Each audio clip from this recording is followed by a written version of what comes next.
حرات لمن لنا أمين يفتح ويشري زينا أملاك المدان يذكر صوت كان كنا سرعة دم ساسي أبسا ولد لبركة ساتي برهان أنتم أويا كنا توعيد يا كنا تران سارق سنات بس مكم كن فتانون صهنا يرسين سكولان سمات يوم هار النكرسوس بالعصر تغلتين يوم هار النكسوس يوم هار النكسوس يوم هار النكسوس يوم هار النكسوس يوم هار النكسوس يوم هار النكسوس يوم هار النكسوس يوم هار النكسوس يوم هار النكسوس يوم هار النكسوس يوم هار النكسوس يوم هار النكسوس كمون بنت اجزتنا مريم هار النكرسوس بالعصر تغلتين بنت اجزتنا مريم انكسوس بنت اجزتنا مريم انكسوس بنت اجزتنا مريم هارنكسوس بنت اجزتنا مريم هارنكسوس بنت اجزتنا مريم هارنكسوس بنت اجزتنا مريم هارنكسوس بنت اجزتنا مريم هارنكسوس بنت اجزتنا مريم هارنكسوس بنت اجزتنا مريم هارنكسوس بنت اجزتنا مريم هارنكسوس بنت اجزتنا مريم هارنكسوس بنت اجزتنا مريم هارنكسوس ذا سعزيها نبار سقا قويتنا يسوع كرسوس ام قبرن مفصمتا ساعات معلتن يا كمون دق اسام سالمن سلازخونه كموداتا غزي قدمه سب تقصر اي مسغانا صلوت سناي ነገር ይበራልና ረባሃል እዚያት አቦን ጎይተና አምላክና መድኃኒና ኢየሱስ ክርስቶስ ነመስክኖለና ሰዊርና ሩናኒ حليونا نقربنا تقبلنا انت معقبنا نصننا كسعزا سعزي او نبصحنا ايو مزا قدس على زيان بكل زمن يوتنا اسم سلام كحلونا كل زحزابير املخنا نلمون لنا وقويتانا زابير كل التحزابون قويتنا املخنا مدحنا يسوع كرسوس لعلو كل قبرن ما انت كل قبرن اوشت كل قبرن نمسكنك كالنا سلسور كنا زردا خنان زحلقنا نباخاون سرب كنا تقبل كنا سلزعوب كنا زتنا خنان سعزا سعزي او سلزب صح كنا نمسكنك كالنا وقويتا يقرب لنا ومفكر سب سلزل منك كالنا كم محرت كون قلنا إذا قدست على زيان كل زمن وقتنا ناخاب فراق وحسب سلام مع بنا كل قناة كل مكران وبون قورن زغني كل قبر سيطانين مخرخوف عالسبات اللي على السلام وقويتا كبار كاب كله بخاونا رح آمين كاب زرياز قدس بوتازونا رح آمين طعمن زحيشن عززلنا تمنن انكر بيتم كل حاجة سلام كرجل ستان ذهب كنا نسخاخم كاب كل خوف أدحنا مالها نمبر نايت تولنا أرود خاقتنا مخنا مدحنا يسكر سوس انت فقر سبيل بس قبر محرتن قرتان مساقا مع سقانا صنعت لك على من كل سعن زل على مألن أمين مزمور حمسان حدن واملا كم سالقا محرني كم تعبير رايق أبا سايد مسيس كم أبا سايقبك عصبني كم حتى ونسرني أنا أبا سايفتك اللهم حتى كل كتاب كلمة إيو بزربا خاص صادق فردخان صون كاتر كبسي أنا نأخذ راي بدلكو أبقى مخا كي قبركو نهو أبا سات ولدكو نيكا أبا حتى تنستني نون حق أوشي قاتل اليو أبحو انتو محرني من تغصر سسم عزاز ريني أبردك صعدو صعبني تنزغد كد كاين عصن تحقوسات باتان حقوسن أسمعني اسكاب حتى كولو بزل أبسا وندمسسو وعملاق قري لب فطر اللي صنع منفسك عوشتي حدث كابقت كاي دربيني حقوس مدحان كاي حقوس مدحان كادما كابقت كاي دربيني قدس منفسك عبني بزمرحن منفس كادقفني شعو مقدخان مفرستي كمهرم إيه حتى أنا بخاخم لسو يوم وأملاخ مدحاني كابعد هذا ناقفني لسانين صدقها أهل الكتب للو إياه وإيثاء في مسكانا خنقص خنا فريكفات مسوات بهاب لكاني زي كون اسم قرب كل كانري مسوات مراراي تبغوني خمو مسوات أملاخ سور منفسي وأملاخ نسبرو كت اللي بايتو نقوني خا بسيب مسقخا سناي قبر الله مكاتيات يرسالة شعب مسوات صدقي بزحرر مسواتي وملؤ مسوات باك لك أيو شو أما سويخا راح أقرب لك أيوم هاللي لويا صلوت زيادة قاس كرسان قسين أم لغين مسكان أقرب له أتيتك حد قال لك إلمنا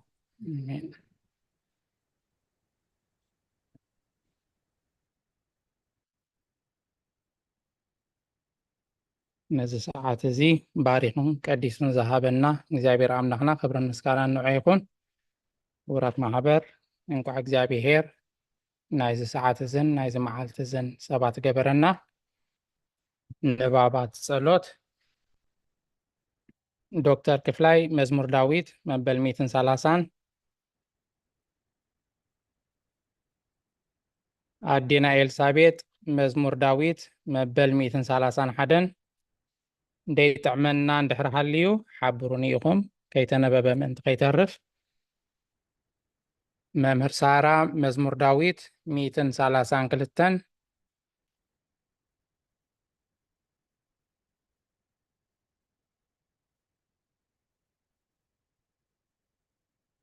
ዶክተር ጽጋብ ነፃ እንድሕር ኮንካ ሓፃር ክህበካ መዝሙር ዳዊት 133 እሺ መበል 133 ኣነ ክጽልያየ መዝሙር ዳዊት 134 ማማረ ዘነት መዝሙር ዳዊት መበል 137 ኣቦይ መልአከ ሰላም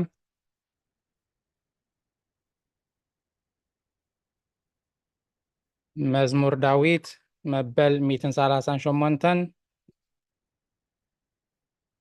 ዶክተር ክፍላይ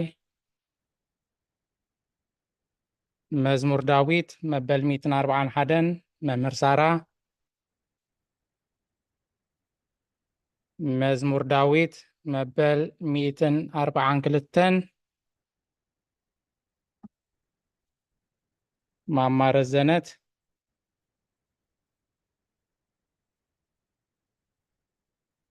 ሃብትና እልልታ እንኳዕ ብሰላም ኣተኺ መዝሙር ዳዊት መበል 146 ክትጽሊ ኢልና ሃብትና እልልታ መዝሙር ዳዊት መበል 146 عويلة نانا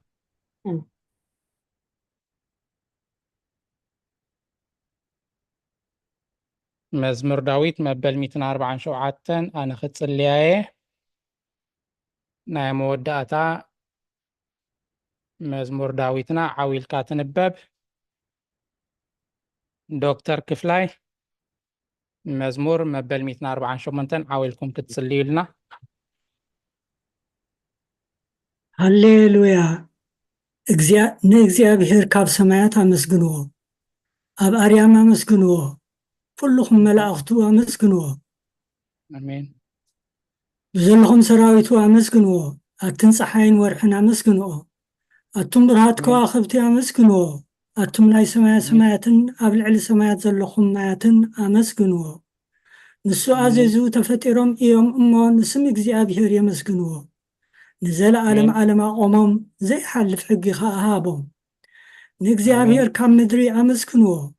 ኣቱም ገበላት ባሕርን መዓሞቕን ኩልኹም ኣቱም ሓውን በረድን ኣስሒታን ግመን ቃልኡ እተስልጥ ህቦብላን ኣቱም ኣኽራንን ኮረቢትን ኩልኹም ፈረይቲ ኣእዋምን ፅሕድታትን ኩልኹም ኣራዊትን ኩላትኩም እንስሳን ለመም እትብሉን ነፈርቲ ኣዕዋፍን ነገስታት ምድርን ኩላትኩም ኣሕሳብን መሳፍንትን ኩላትኩም ፈረቲ ምድርን ኣጓዝን ጎራዙትን ዓበይቲ ምስ ንኣሽቱ ስሙ በይኑ ልዑል እዩ ግርማኡ ኣብ ልዕሊ ሰማይን ምድርን እዩ እሞ ንስም እግዚኣብሔር የመስግንዎ ንህዝቡ እውን ቀርኒ ኣልዓለ ስለዚ ኩሎም ቅዱሳኑ ደቂ እስራኤል እቲ ዝቐርቦ ህዝቢ የመስግኑ ኣሎ ሃሌሉያ አሜን ሃሌሉያ ሃሌሉያ ቅዱስ እግዚአብሔር ቅዱስ ኃያል ቅዱስ ሕያው ዘይመውት ወንጌል ሉቃስ ምዕራፍ 2 ካብ ቁጽሪ 15 ክሳብ 32 እንሆ ድማ ኣብ ኢየሩሳሌም ስምዖን ዝበሃል ሰብኣይ ነበረ እዚ ሰብኣይ ዝጻድቕ ንኣምላኽ ዝፈርሕ ንጽናዕ እስራኤል ዝጽበ ነበረ መንፈስ ቅዱስ ድማ ነበሮ ነቲ መሲሕ እግዚኣብሔር ከይረኣዮ ሞት ከም ዘይርኢ ድማ ብመንፈስ ቅዱስ ተገሊጹሉ ነበረ ብመንፈስ ከዓ ናብ ቤተ መቕደስ መጸ ወለዱ ነቲ ኢየሱስ ህፃን ከም ስርዓት ክገብርሉ ምስ ኣተው ስምዖን ድማ ኣብ ኢዱ ሓቆፎ ንኣምላኹን ከም ዝናበለ ባረኹ ወጎይታይ ነቲ ንኣሕዛብ ምግላፅ ብርሃን ህዝብኻ እስራኤል እውን ክብረት ክኸውን ኣብ ቅድሚ ኩሉ ዘዳለኻዮ ምድሓንካ ዓይንተይ ካብ ረኣያስ ሕጂ ከምቲ ዘረባኻን ባርያኻ ብሰላም ተፋንዎ ኢኻ በለ ምስጋና ንእግዚኣብሔር ኣምላኽ ይኹን ኣሜን ኦ ክርስቶስ ኣምላኽና ብሴራ ኣቦኻን መንፈስ ቅዱስን ከምን ኩሉ ሰዓን ንሰግደልካ ኣሎና አሜን አሜን ክፍልታት ጸሎት መምህር ሳራ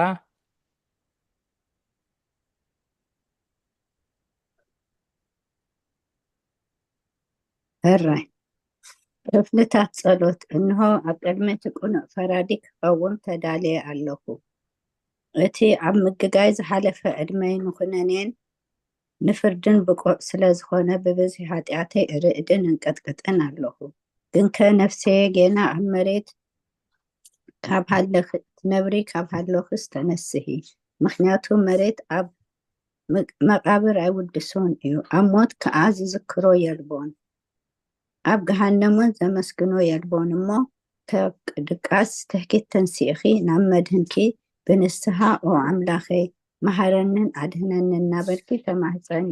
ስብሃት ለኣብ ወወልድ ወመንፈስ ቅዱስ ኣሜን ኣሜን ማማረ ዘነት መዋዕል ሰብ ዘይውዳእ ከመይ ውዒልኩም ከመይ መሲኹም እግዚአብሔር ይመስገን መዋዕል ሰብ ዘይውዳእ እዚ ዓለም እዚ ከዓ ንዘለዓለም ዝነብር እንተዝኸውን ሲ ነፍሰይ ንፁር ዝኾነ ምክንያት መሃለወክ ነይሩ ግን ከ እቲ ፅዩፍ ዝኾነ ተግባርክን እቲ ሕማቕ ከይን ኣብ ቅድሚ እቲ ሓቀኛ ምስ ዝቕላዕ ኣብ ዓራት ሓጢኣት ተሰጢሕኪ ኣብቲ ሸለልተኛን ከዳዕን ስጋኺ ኮላኺ እንታይ እዩ እቲ ትህብዮ መልሲ ኦ ክርስቶስ ኣምላኸይ በቲ ኣዝዩ ዘፍርሕ ፍርድኻ ስንብድ ነቲ ዘለኣለማዊ ፍርድኻ ንብርከኽ በቲ መለኮታዊ ነፀብራቃዊ ብርሃንካ ንቀጥቅጥ ኣለኹ ኣነ ሕሱም ድኑስ ኣብ ዓራተይ ደቂሰ ዘለኹ ኣብ ሂወተይ እውን ዘይጉድስ ዝኾንኩ ናይቲ ተቐባል ቀረፅ ኣብነት ብምውሳድ ኣብ ልበይ እንዳወቃዕኩ ኦ ኣምላኸይ ኣነ ገበነኛ እየ እሞ ይቕረ በለለ ይብል ኣለኹ ኣሜን ይሰኒ ወዘልፈኒ ወለዓለም ዓለም ኣሜን ኣሜን ኣዴና ኤልሳቤጥ ጥዕመክን እንደኸውን ኦ ንጽሕቲ ድንግል ክትጽልያልና إذن أوكي ونصح دنقل نباريخي إتي قلطف صلار لديئتكي زرقحي نتي أب حلنا كم معبل زقامات الكفو حسابات كباي أرحقيو نتحممتي نفسي بخنتنتن أزيو حلواتات في أوا قالو أمو نابصولوتن من أحن أبقسيا مخنياتو نسخي كعاليتن محرت التلمن علايت عدن إخي عدن منشي هيوت نقصين عدن منشي هيوت نقصين عملاخين قويتا يسوس كريستوس تصفى إخي آمين يغطي اليوم نعم عليه وتسمع لنا آمين حافتنا إلى صلاة قتل أو قيتا بزاليت زي أنا عمو أو قيتا بزاليت زي أنا عمو بزي حاتيات كنحضر حلونا وأملاخ بوتاتنا نسخة بروخيخة بركتك أزيو بزحيو قدوسم كون نزل ألم كبريز ملو إيو أمين أو قيتا خمتي أباخات وكلنا يزلنا محرتك هم تقنلنا أعينت كلنا عخايت بيالوا نسخة خاب أوانو مقبتهبهم وأملاخنا المدحانينان وتسوى كل وسنات مدرس معنا وقويتا نسخة إخا كابز عليت زي نزل ألم اتدحننا اتعقونا أمين وقويتا بروخي خامو فرخا مهرني وقويتا بروخي خامو حق النتكار ادأني وقويتا بروخي خامو مو كبر خابر هاللي وقويتا محرد كان نزل ألم ينبر وقويتا نعين تقار إيدكا كولدونا ولدو معقوبية سلازقونكا أي تنساقني وقويتا نعخا بدي لي يمو محارن نفسي أدحنان إنا بلكو اتسلي اللخو وقويتا باخا توكيل اللخم وأدحنني فأدكا خقبركا مهارني نسخة أملاغي فالفال هيوتيخا ببرهان كادما إنا برهان النرئي محرات كان نابتون زفلطوخا كبرخا خا نابكونا عتلب تمسا سأقان بركة مسقانان بحقنا كأيو وقد معلم زنبركا نزل عالم بتنبر زلخان أبون ودن منفس قدسن نعخا مسقانان وداسين قرماني قبا لو من كل ساعة نزل ألم أمين أمين أمين أتسلي قيتا أولو قيتا أولو القويتا بأخا مأمان اسم كان مزمارن سنة إمو محرات كاب تتصبح حق أنت كاد ماليت ليت أزنتو آمين ماما تمنيتم كعب سلام أتخي وداسي سلس قدوس كتسليلنا እሺ ተመምሲሆም እግዚአብሔር ይመስገን ውዳሴ ስሉስ ቅዱስ ቅዱስ እግዚአብሔር ቅዱስ ኃያል ቅዱስ ሕያው ዘይመውት ካብ ቅድስት ድንግል ማርያም ዝተወልደ መሓረና ቅዱስ እግዚአብሔር ቅዱስ ኃያል ቅዱስ ሕያው ዘይመውት ኣብ ዮርዳኖስ ዝተጠምቀ ኣብ ልዕሊ ዕፅ መስቀል ምእንታና ዝተሰቕለ መሓረና ቅዱስ እግዚአብሔር ቅዱስ ኃያል ቅዱስ ሕያው ዘይመውት ኣብ ሳልሳይ መዓልቲ ካብ ሙታት ዝተንስአ ብምስጋና ናብ ሰማያት ዝዓረገ ኣብ የማና ብኡ ዝተቐመጠ ኣብ ሕያዋንን ሙታንን ክፈርድ ከም ብሓድሽ ክመጽ እዩ። ኦ ጎይታ መሓረና። ምስጋና ንቦን ንወድን መንፈስ ቅዱስን ሎምን ኩሉ ሰዓት ንዘለዓለም ኣሜን። ኣሜን። ኦ ስሉስ ቅዱስ መሐረና። ኦ ስሉስ ቅዱስ መሐረና። ኦ ስሉስ ቅዱስ መሐረና። ኦ ጎይታ ኃጢአትና ሕደገልና። ኦ ጎይታ በደልና ይጸብጽበልና። ኦ ጎይታ አበሳና ይቅረበለልና። ኦ ጎይታ ንሕማም ኣብጽሐዮም እሞ ምንቲ ቅዱስ ሚካኤል ካፈውሶም። ኦ ጎይታ ነቶም ዝሞቱ ቦታትና ናዴታትና ሕዋትና ንሓና ከዓ ነፍሰ ማዕርፍ። ኦ ካብ ኃጢአት ዝኾንካ ጎይታ መሐረና። ኦ ካብ ኃጢአት ዝኾንካ ጎይታ ርድአና። ልማነና ከዓ ተቀበለልና። ክብርን ምስጋና ፍጹም ማዕርግን ቅድስና ንዓኻ ይግባእ። ኣሜን። ኦ ጎይታ መሐረና። ኦ ጎይታ መሐረና። ኦ ጎይታ ባርኸና። ኦ ጎይታ ቡቕዓት ግበረና። ምስጋና ከምዚ ኢልና ክንጽልብ ሰማያት ትነብር ኣቦና ስምካ ይቀደስ መንግሥትኻ ትምጻእ ፍቃድካ ከምታ ኣብ ሰማይ ከምኡ ድማ ምድሪ ይኹን። ንዕለት መግብና ሎም ሃበና ና ንዝበደሉና በደሎም ከም ዝሓደግናሎም በደልና ንኣውሳና እንደገልና ካብ ክፉ ኣድሕነና እምበር ኣብ ፈተና ይተእትወና። መንግስትን ሓይልን ክብርን ንዘለዓለም ናትካ ኢማ ኣሜን። ኦ እግዝእትየ ማርያም ብናይ ቅዱስ ገብርኤል መልኣክ ሰላምታ ሰላም ለክለኹ ልናኸ ድንግል ኢኺ ብስጋኺ እውን ድንግል ኢኺ ኣደ እግዚኣብሔር ፀባኦት ጎይታ ሰራዊት ሰላም ለክለኹ ንስኺ ካብ ኣንስቲ ብርኽቲ ኢኺ ፍረ ከርስኹም ብሩኽ እዩ። ኦ ምልእተ ጸጋ እግዚኣብሔር ምሳኺ እዩ። ኦ ፍስሕቲ ደስ በልኪ ኃጢአትና ሰሪየልና ነፍቲ ወድኺ ኢየሱስ ክርስቶስ ምእንታና ምሕረት ለምንልና ኣሜን። ኣሜን።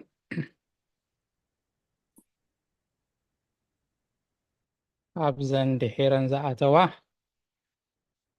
ማዕሪና ምእንቲ ከንብባ ሃብትና ዕልልታ ምስጋና ንቅድስት ድንግል ማርያም ክትጽልይልና። ኦኬ። ኦ ቅድስት ምልዕተ ጸጋ ኩሉ ግዜ ድንግል ዝኾንኪ ወላዲተ ኣምላክ ኣደ ክርስቶስ ሰላም ንብለኪ። ምእንቲ ሓጢአትና ክሓድገልና ናብ ፍቅር ወድኺ ጸሎትና ኣድርግልና። ንሓቀኛ ብርሃን ኢየሱስ ክርስቶስ ኣምላኽና ስለ ዝወለድክልና ቅድስት ድንግል ሰላም ንብለኪ። ንሓጢአት ነፍስና ሓዲጉ ክምሕረና ናብ ጎይታ ለምንልና። ኦ ቅድስት ድንግል ማርያም ወላዲተ ኣምላክ ንዘርኢ ሰብ እምንቲ ኣማላዲት ናብ ወድኺ ኢየሱስ ክርስቶስ ብሕድገት ሓጢአት ክትጽግወና ለምንልና። ኦ ናይ ሓቂ ንግስቲ ድንግል ሰላም ንብለኪ። ኦ ናማኑኤል ኣምላኽና ዝወለድክልና ኩርዓት ዘርእና ሰላምታ ንቕርበልኪ። ኦ ድንግል ብጎይታና ኢየሱስ ክርስቶስ ዝተኣመነት ኣማላዲት ሓጢአትና ምንቲ ክሓድገልና ተዘከርና። ኣሜን። ማማ ትምኒት መእተው ጸሎተ ሃይማኖት።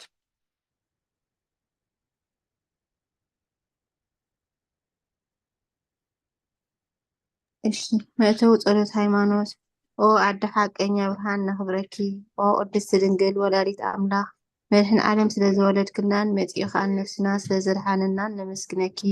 ኦ ጎይታናን ንጉስናን መድሓኒናን ኢየሱስ ክርስቶስ ክብሪ ንዓኻ ይኹን።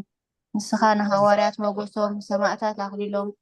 ንጻድቃን ዕልልትኦም ንቤተ ክርስቲያን ጽንዓት ንሓጣን ሕድገት ብሓደ ዝመለከቱ ስሉስ ቅዱስ ሓፋብልደቁ ነበስር ንሰግደሉን ነኽብሮን። ኦ ጎይታ መሓረና። ኦ ጎይታ መሓረና። ኦ ጎይታ ባርኸና። ኣሜን። ኣሜን። ናይ ሃይማኖት ጸሎት ዶክተር ክፍላይ ክትጽልይልና። ናይ ሃይማኖት ጸሎት ኩሉ ብዝሓዘ ሰማይን ምድርን ዝርአን ዘይርአን ብዝፈጠረ ብሓደ እግዚኣብሔር ኣብ ንኣምን። ብሓደ ጎይታ ብኢየሱስ ክርስቶስ ዓለም ከይተፈጥረ ምስኡ ህሉ ብዝኾነ ወልደ ኣብ ዋህድ እውን ንኣምን። ካብ ብርሃን ዝተረኽበ ብርሃን ካብ ሓቀኛ ኣምላኽ ዝተረኽበ ኣምላኽ ዝተወልደ እምበር ፍጡር ዘይኮነ ብመለኮቱ ምስ ኣብ ማዕረ ዝኾነ ኩሉ ብእኡ ዝተፈጥረ ብዘይካኡ ግና ኣብዚ ምድሪ ዘሎ ይኹን ወይስ ኣብ ሰማይ ዘሎ ምንም ዝተፈጥረ የልቦን። ምእንታና ምእንቲ ሰብ ምእንቲ ድሕነትና ካብ ሰማያት ዝወረደ ብመንፈስ ቅዱስ ካብ ቅድስት ድንግል ማርያም ስጋ ለበሰ ሰብ ኮነ። ሰብ ኮይኑ ድማ ብዘመን ጴንጤናዊ ጲላጦስ ምእንታና ተሰቕለ፣ ሓመመ፣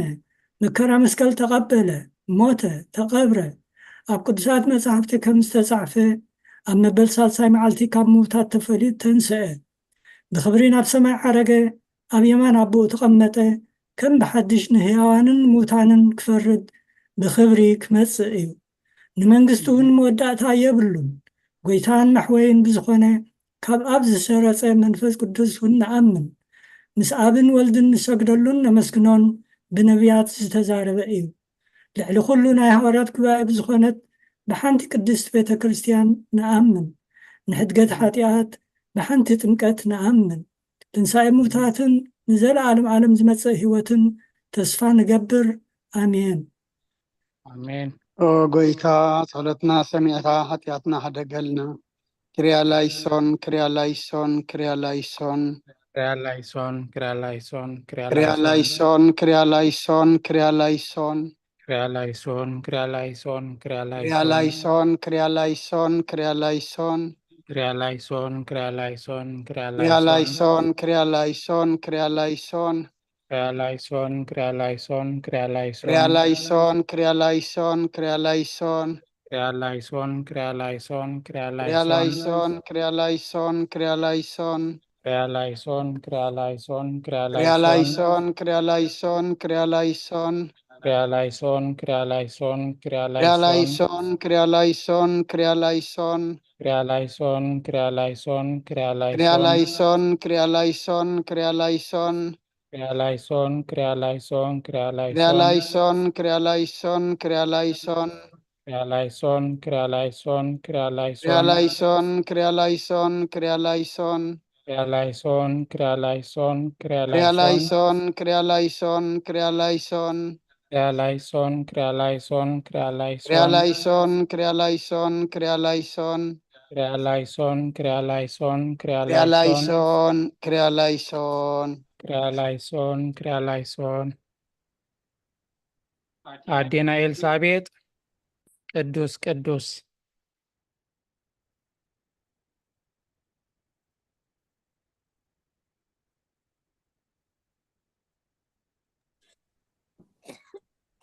ዋይ ዋይ ቅዱስ ቅዱስ ቅዱስ እግዚአብሔር ጎይታይ ጎይታ ሰራዊት ሰማይን ምድርን ብክብርኻን ብልግስኻን ምሉኣት እየን። ንኩሉ እትመልኽ እግዚአብሔር ኣቦ መሓረና። ኦ ጎይታ ሰራዊት ኣምላኽ ሃሎ ቀጽላ ኣለኹ ዶ? እዋ ኣለኽን ቀጽላ ኦ ጎይታ ሰራዊት ኣምላኽ ሓይልታት ምሳናኹን ምክንያቱ ኣብ ግዜ ሽግርናን ጭንቀትናን ብዘይካኻ ረዳእ የብልና።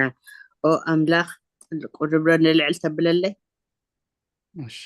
ኣይረአየንን ዘሎ። ኦ ኣምላኽ ኣባና ሕደር ንበደልና ይቕረታን ምሕረትን ግበረልና። እቲ ብድሌትናን ብዘይ ድሌትናን ዝገበርናዮ እቲ ብፍላጥን ብዘይ ምፍላጥን ዝሰራሕናዮ ስውርን ጉህዱን ዝኾነ ሓጢኣትና ምእንቲ እቲ ኣብ ልዕልና ዝስመ ቅዱስ ስምካ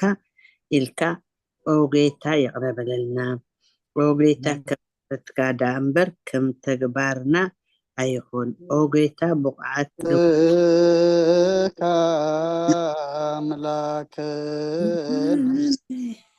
ወኮበከ በከመ ምሕረትከ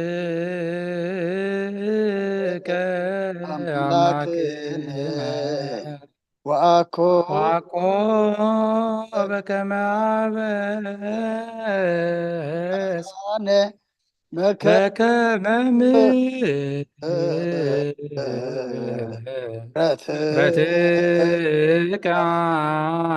አምላክነ ወአኮበከ ማበሳ ኦ ጎይታ ብቕዓት በረና ምስጋና ከምዚ ኢልና ክንጸልብ ሰማያት ትነብር ኣቦና ስምካ ይቀደስ መንግስትኻ ፈቃድካ እንታ ኣብ ሰማይ ከምኡ ድማ ምድሪ ይኹን። ዕለት መግብና ሎም ሃበና ንሕና ንዝበደሉና በደሎም ከም ዝሓደግናሎም በደልና ንኣበሳናን ደገልና ካብ ክፉ ኣድሕነና እምበረ ፈተና ኣይተእትወና። መንግስትን ሓይልን ክብርን ዘለዓለም ናትካ ኢማ ኣሜን። ኦ ዝቴ ማርያም ብናይ ቅዱስ ገብርኤል መልኣክ ሰላምታ ሰላም ለክለኹ ህሊናኸ ድንግል ኢኺ ብስጋኸ እውን ድንግል ኢኺ ኣደ እግዚኣብሔር ፀባኦት ጎይታ ሰራዊት ሰላም ለክለኹ ንስኺ ካብ ኣንስቲ ብርክቲ ኢኺ ፍረ ከርስኹም ብርኪ እዩ። ኦ ምልእተ ፀጋ እግዚኣብሔር ምሳኺ እዩ። ኦ ፍስቲ ደስ በልኪ ሓጢኣትና ሰሪየና ናፍቲ ወድኺ ኢየሱስ ክርስቶስ ምእንታና ምሕረት ለምንልና ኣሜን። ናይ ንስሓ ጸሎት ወጎይታ ኣብዛ መዓልቲ እዚ ኣብ ቅድሜ ካብ ተግባርኩም ብቓል ሓሳብኩም ብኩሉ ዋሳትና ዝሓጣና እዩ ንስኻ ርሑሩሕን መሰብን ስለ ዝኾንካ ምእንቲ ትቕድስካ ተዓረቐና ንሕደገልና ወኣምላኽ ብሰላም ዓድር ሰላማዊት ለይቲ ሃበና ኣብዛ ናይ ድቃስ ጭንቀት ናፃ ግበር ካብ ኩሉ ክፍኣትን ካብ ኩሉ ፈተና ፀላእን ክሕልወና ከዓ ናይ ሰላም መልኣክ ካልኣኸልና ጸጋን ብርህራይን መፍቀር ሰብ ዝኾነ ሓደ ወድኻ ጎይትና ኣምላኽናን መድሓናን ኢየሱስ ክርስቶስ ትብኡን ምስኡን ክብርን ውዳሴን ግርማን ዘሎካ ማዕሪኻ ምስ ዝኾነ ወሃይወት መንፈስ ቅዱስን ምስጋና ይግባኣካ ሕጂ ንዘለዓለም ዓለምን ኣሜን ነፍሲ ወከፍ ሰዓት ዝጸለ ጸሎት ወጎይታ መሓረና ምሕረትካውን ኣብዝሓልና ኣብ ነፍሲ ወከፍ ሰዓትን ግዜን ኣብ ሰማያትን ኣብ ምድርን ብክብረት ዝገደልካ ክርስቶስ ምን ኣምላኽና በዓል ነዊሕ ትዕግስትን ብዙሕ ምሕረትን ብሰናያት መልኣኻ ርሕሩሕን ነቶም ኣነ ዝቐደመዮም ሓጢኣተኛታት ትምሕር ንሓጥብ ንስሓ ተመሊሱ ብሂወት ክነብር እምበር መፁ ዘይትደሊ ምንቲ ፅበዮም ዘሎ ተስፋ ሰማያት ክረኽቡ ኩሎም ናብ ድሕነት እትዕድም ወጎይታ ኣብዛ ሰዓት እዚኣን ኣብ ኩሉ ሰዓታትን ልማናና ተቐበል ህይወትና ቃናዓልና ትእዛዛትካ ክንገብር ምርሓና መንፈስና ቅድስ ስጋናን ሓሳባትና ናንጽህ ትምኒትና እውን ስመር ሕማምና ፈውስ ሓጢኣትና ሓደገልና ካብ ኩሉ ክፉእ ሓዘንን ስቅያት ትብርዳኣልና ብህልውናኦም ቅንዕቆ ብቅዱሳን መላእክትካ ሃልወና ናብ ውህደት እምነት ከነምርሕ ምእንቲ ናብቲ ዘይምርመርን ዘይውሰንን ፍልጠትካ ክንበፅሕ ዓድለና ንስኻ ንዘለዓለም ብሩኽ ኢኻ ኣሜን ወጎይታ ቡቕዓት ግበረና ምስጋና ከምዚ ኢልና ክንጸሊ ኣብ ሰማያት ትነብር ኣቦና ስምካ ይቀደስ መንግስትኻ ትምጻእ ፈቃድካ ኣብ ሰማይ ከምኡ ድማ ኣብ ምድሪ ይኹን ናይ ዕለት እንጀራና ሎሚ ሃበና ንሕና ንዝበደሉና በደሎም ከም ዝሓደግናሎም በደልናን ኣበሳናን ደገልና ካብ ክፉእ ኣድሕነና እምበር ኣብ ፈተና ይተእትወና መንግስትን ሓይልን ክብርን ንዘለዓለም ናትካ ኢማ ኣሜን ወግዝእትየ ማርያም ናይ ቅዱስ ገብርኤል መልኣክ ሰላም ለክለኹ ህሊናኸ ድንግል ኢኺ ብስጋኸ እውን ድንግል ኢኺ ኣደ እግዚኣብሔር ፀባኦት ጎይታ ሰራዊት ጎይታ ንስኻ ኣንስቲ ብርክቲ ኢኺ ረከርስኹም ብርኽ እዩ ኦ ምልእተ ጸጋ እግዚኣብሔር ምሳኺ እዩ ኦ ፍስህቲ ደስ ይበልኪ ሓጢኣትና ክሰሪየልና ናብ ፍቱ ወድኺ ኢየሱስ ክርስቶስ ምእንታና ሕረት ለምንልና ኣሜን ክብርን ምስጋናን ንኣምላኽ ይኹን እግዚኣብሔር ይቀበሎ ብሰማይ ይዕረግ ተረፈ ግዜና ድማ እግዚኣብሔር ይባርከልና ኣሜን ስለ ዝነበረና ናይ ጸሎት ግዜ ክብርን ምስጋናን ንኣምላኽና ይኹን ኣብዚ ቀፂልና መቐፀልታ ናይቲ ክንሪኦ ወይ ክንመሃሮ ዝቐነና መልእክቲ ጳውሎስ ናብ ሰብ ቆላሲስ ኢና ደለና ንሎሚ እነንብቦን እንመሃረሉን እንዘራረበሉን ምዕራፍ ድማ መልእክቲ ጳውሎስ ናብ ሰብ ቆላሲስ ወይ ናብ ሰብ ቆሎሴ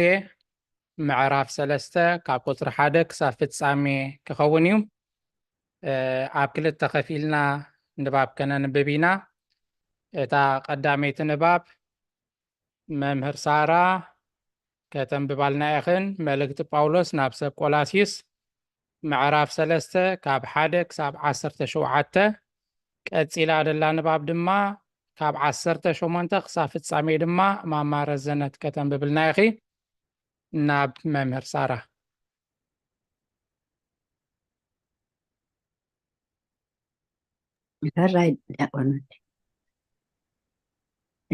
ደጊም ምስ ክርስቶስ ተንሲእኹም እንተኾንኩምሲ ነቲ ክርስቶስ ኣብ የማን ኣብ ላብ ተቐሚጥዎ ዘሎ ነቲ ኣብ ላዕሊ ዘሎ ድለዩ መዊትኩም ኢኹም እታ ህይወትኩም ድማ ምስ ክርስቶስ ኣብ ኣምላኽ ተሰዊራ ኣላ እሞ ኣብ ላዕሊ ዘሎ ህሰቡ ኣብ ምድሪ ዘሎ ኣይኮነን ክርስቶስ ህይወትና ምስ ዝግለጽ ሽዑ ንስኻትኩም እውን ንምስሉ ብክብሪ ክትግለጹ ኢኹም ስለዚ ነቲ ኣብ ምድሪ ዘሎ ኣካላትኩም ቀተሉ ምንዝርና ርክሰት ፍትወት ስጋ ክፉእ ትምኒት ሰስኤ እዚ ድማ ኣምልኾ ጣዖት እዩ ብሰሪ እዚ ነገር እዚ እቲ ቁጣ ኣምላኽ ኣብቶም ደቂ ዘይምእዛዝ ይወርድ እዩ ንስኻትኩምን ኣብኡ ክትነብሩ ከለኹም ቀደም ብእኡ ትመላለሱ ነርኩም ሕጂ ግና ንስኻትኩም እዚ ኩሉ ድማ ኩራ ምንፅርፃር ክፍኣት ፀርፊ ዝሕፍር ገረባውን ካብ ኣፍኩም ኣርሕቁ ንስኻትኩም ነቲ ኣረጋዊት ሰብ ምስ ግብሩ ቀንጢቕኩም ከምቲ ምስሊ እቲ ዝፈጠሮ ጌርኩም ነቲ ንፍልጠት ዝህደስ ሓድሽ ሰብ ዝለበስኩም ንህድህድኩም ኣይትተሓሳሰቡ። ክርስቶስ ኩሉን ኣብ ኩሉን እዩ እምበር ኣብኡስ ፅርዓውን ኣይሁዳውን ግዝረትን ዘይግዝረትን ባርባን ሰኪትን ባርያን ጭዋን የልቦን እምበኣርሲ ከም ህርያት ኣምላኽን ቅዱሳንን ፍቁራትን ኮይንኩም ምህረት ልቢ ለውሃት ትህትና ዓቕሊ ትዕግስቲ ልበሱ።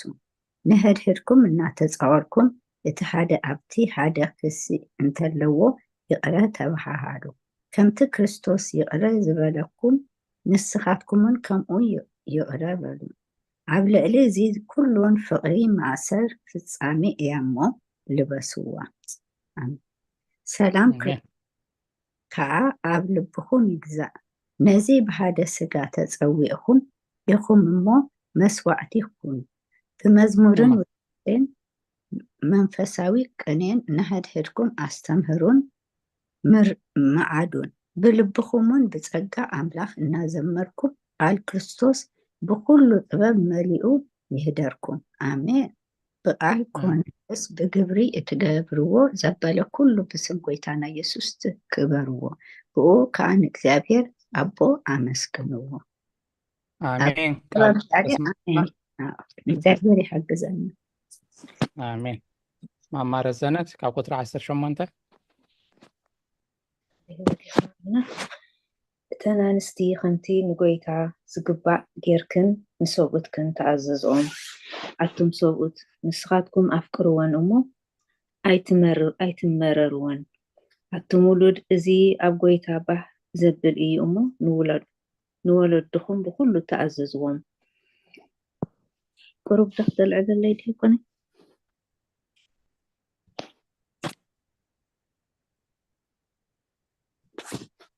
ኣቱም ኣቦታት ኣቱም ሰብኡት ንስኻትኩም ኣፍቅርወን እሞ ኣይትመረርወን። ኣቱም ውሉድ እዚ ኣብ ጎይታ ባህ ዘብል እዩ እሞ ንወለድኹም ብኩሉ ተኣዘዝዎም። ኣቱም ኣቦታት ሕልንኦም ከይዓርብ ነቶም ውሉድኩም ኣይተኸርይዎም። ኣቱም ጉዛኣት ነቶም ብስጋ ጎይተትኩም ዝኾነ ብገጽ ረአ ንሰባህ ከም እተብሉ ጌርኩም ዘይኮነስ ብግሩህ ልቢ ንእግዚአብሔር እናፈራሕኩም ተገዝእዎም። ነቲ ዓስቢ ርስቲ ካብ ጎይታ ከም እተቐበልኩም እናፈለጥኩም እትገብርዎ ዘበለ ንሰብኣይ ዘይኮነስ ንጎይታ ከም እትገብርዎ ጌርኩም ካብ ልቢ ግበርዎ። ንጎይታና ክርስቶስ ኢኹም እትግዝእዎ ዘለኹም። እቲ ዝዓመፀስ ኣብ ክንዲ እቲ ዝዓመፆ ክፍደ እዩ። ኣድልዎ ገጽ እውን የብሉን። ኣሜን። ስብሓት እግዚአብሔር ይመስገን። አሜን። ካልኦ ተስምዐልና ኣራይ ንሎሚ ከም ፍቃድ እግዚአብሔር ንሓድሕድና ዲስካስ ክንገብር ኢና። መምህርን ተማሃራይን የብልናን። ኩላትና ሓሳብና ክንህብ ንሓድሕድና ከምዛ ብዛ ፅሕፍቲ ከነንብባ ክትንበበልና ፀንሐት ንሓድሕድና ክንመዓዓድ ክንመሃሃር ክንመኻኸር ሓሳብ ንሓሳብ ክንለዋወጥ ኢና ኣብዚ ጉባኤ ዘለና እሞ እግዚአብሔር ጉባኤና ይባርኽ። መምህራንና ኣቤ መርጌታ መገሻ ስለ ዘለዎም ንሎሚ ምሳና ኣይተረኽቡን። መምህር ተኽሉውን ከምኡ ብዝተፈላለየ ስራሕ ቢዚ ስለ ዝኾነ ንሎሚ ምሳና ኣይክህሉን እዩ። ኣቦና ኣቦይ መልኣከ ሰላም ኣብ ማእከልና ስለ ዘለዎ ግን እሶም ፅቡቅ ጌሮም ኣስፊሖም ክገልፁልናን ክምህሩናን እዮም። ኣነ ጅምር ከቡለየ ተለኣኽ ስለ ዝበሎ ንፈቃዶም ክመልየ ኩልና ከዓ ብዝተኻኣለና መጠን ነቲ ጥቕሲ እናንበብና ኖት እናሓዝና እነስተንትኖ ሓሳብ እንህበሉ ሕቶ እንህበሉ ነጥብታት ክንሕዝሞ ኩላትና ክንሳተፍ በዚ ኣጋጣሚ ብስም እግዚኣብሔር ዕድመኩም። ናብቲ ሓሳብ ክንከይድ እዛ መልእኽቲ ጳውሎስ ናብ ሰብ ቆላሲስ ብሓፈሻ ከምዚ ክንሪኣ ዝቐነና እቲ ሓፈሻዊ መልእኽቲ እንታይ እዩ ነይሩ? እቶም ሰብ ቆሎሴ ብክርስቶስ ኣሚኖም ናብ ሓድሽ ህይወት ናብ ሓድሽ ኪዳን መፂኦም ክንሶም ستيل جن اتناي أوريت باهلن سرعاتن سلازي قدفهم نابرا كريستيان إننا نبرو نتناي أوريت كي حدقو خاء باتي باهلناي أوريت باتناي أيهوداويان سرعات يملالسو سلاز نبرو نتي أيتحاز أيتتنكف زبل حقي نعو يقزون يحلون سلاز نبرو أبكندي بأمنة بدم كريستوسن حق بمحلاو كتصدقو يفتنون يتسعرون سلاز نبرو بمبعال بعلاتن بسرق ورحم بسنابتن ببلعم بمستن كمتي قدم زنبرو كم عينت نابرا إننا نبرو كتصدقون كدحنون يدلي سلاز نبرو اتحافش او ملغتي ناي ملغت باولوس نابسب قولاسيس كابتي باهلن لمدن وطيوم باتي بكريستوس زركب نايزل عالم هيوت بو خملالوسو ايو زمعدوم عبد حلفون كم زرعانايو نلوم خاء معراف سلسته تماسا سالو خينو كابتي ناي بقداماي مقصلتا خينو لوم صقيتو دزاربولو خاء بقدسنا خنوبرو اتسغاو نجر قديفهم بمنفساو نجر كملالوسيو عزيو نتصورن صفوفن دس دبلن ملختي صحيف اللهم كم زخنان ببوتصنا حنا خاء اب كلت عرستي خفل اتقداماي مامر سارا زنببالنا ملكت باولوس نابسب قولاسيس معراف حادك معراف سلسة خاب قطر حادك ساب 10 شوعته نابرا قدسنا ايوتي تحسوه بقدسنا خنوبرو خمزلوهم انتاي كغوبرو خمزلوهم انتاي كغوبرو خمزيبلهم كمي عينت نابرا خنوبرو خمزلوهم ايو معيدوهم كاب 10 شومنته كساب فتصامي وي دما كساب 25 دلا خالي تغفالكا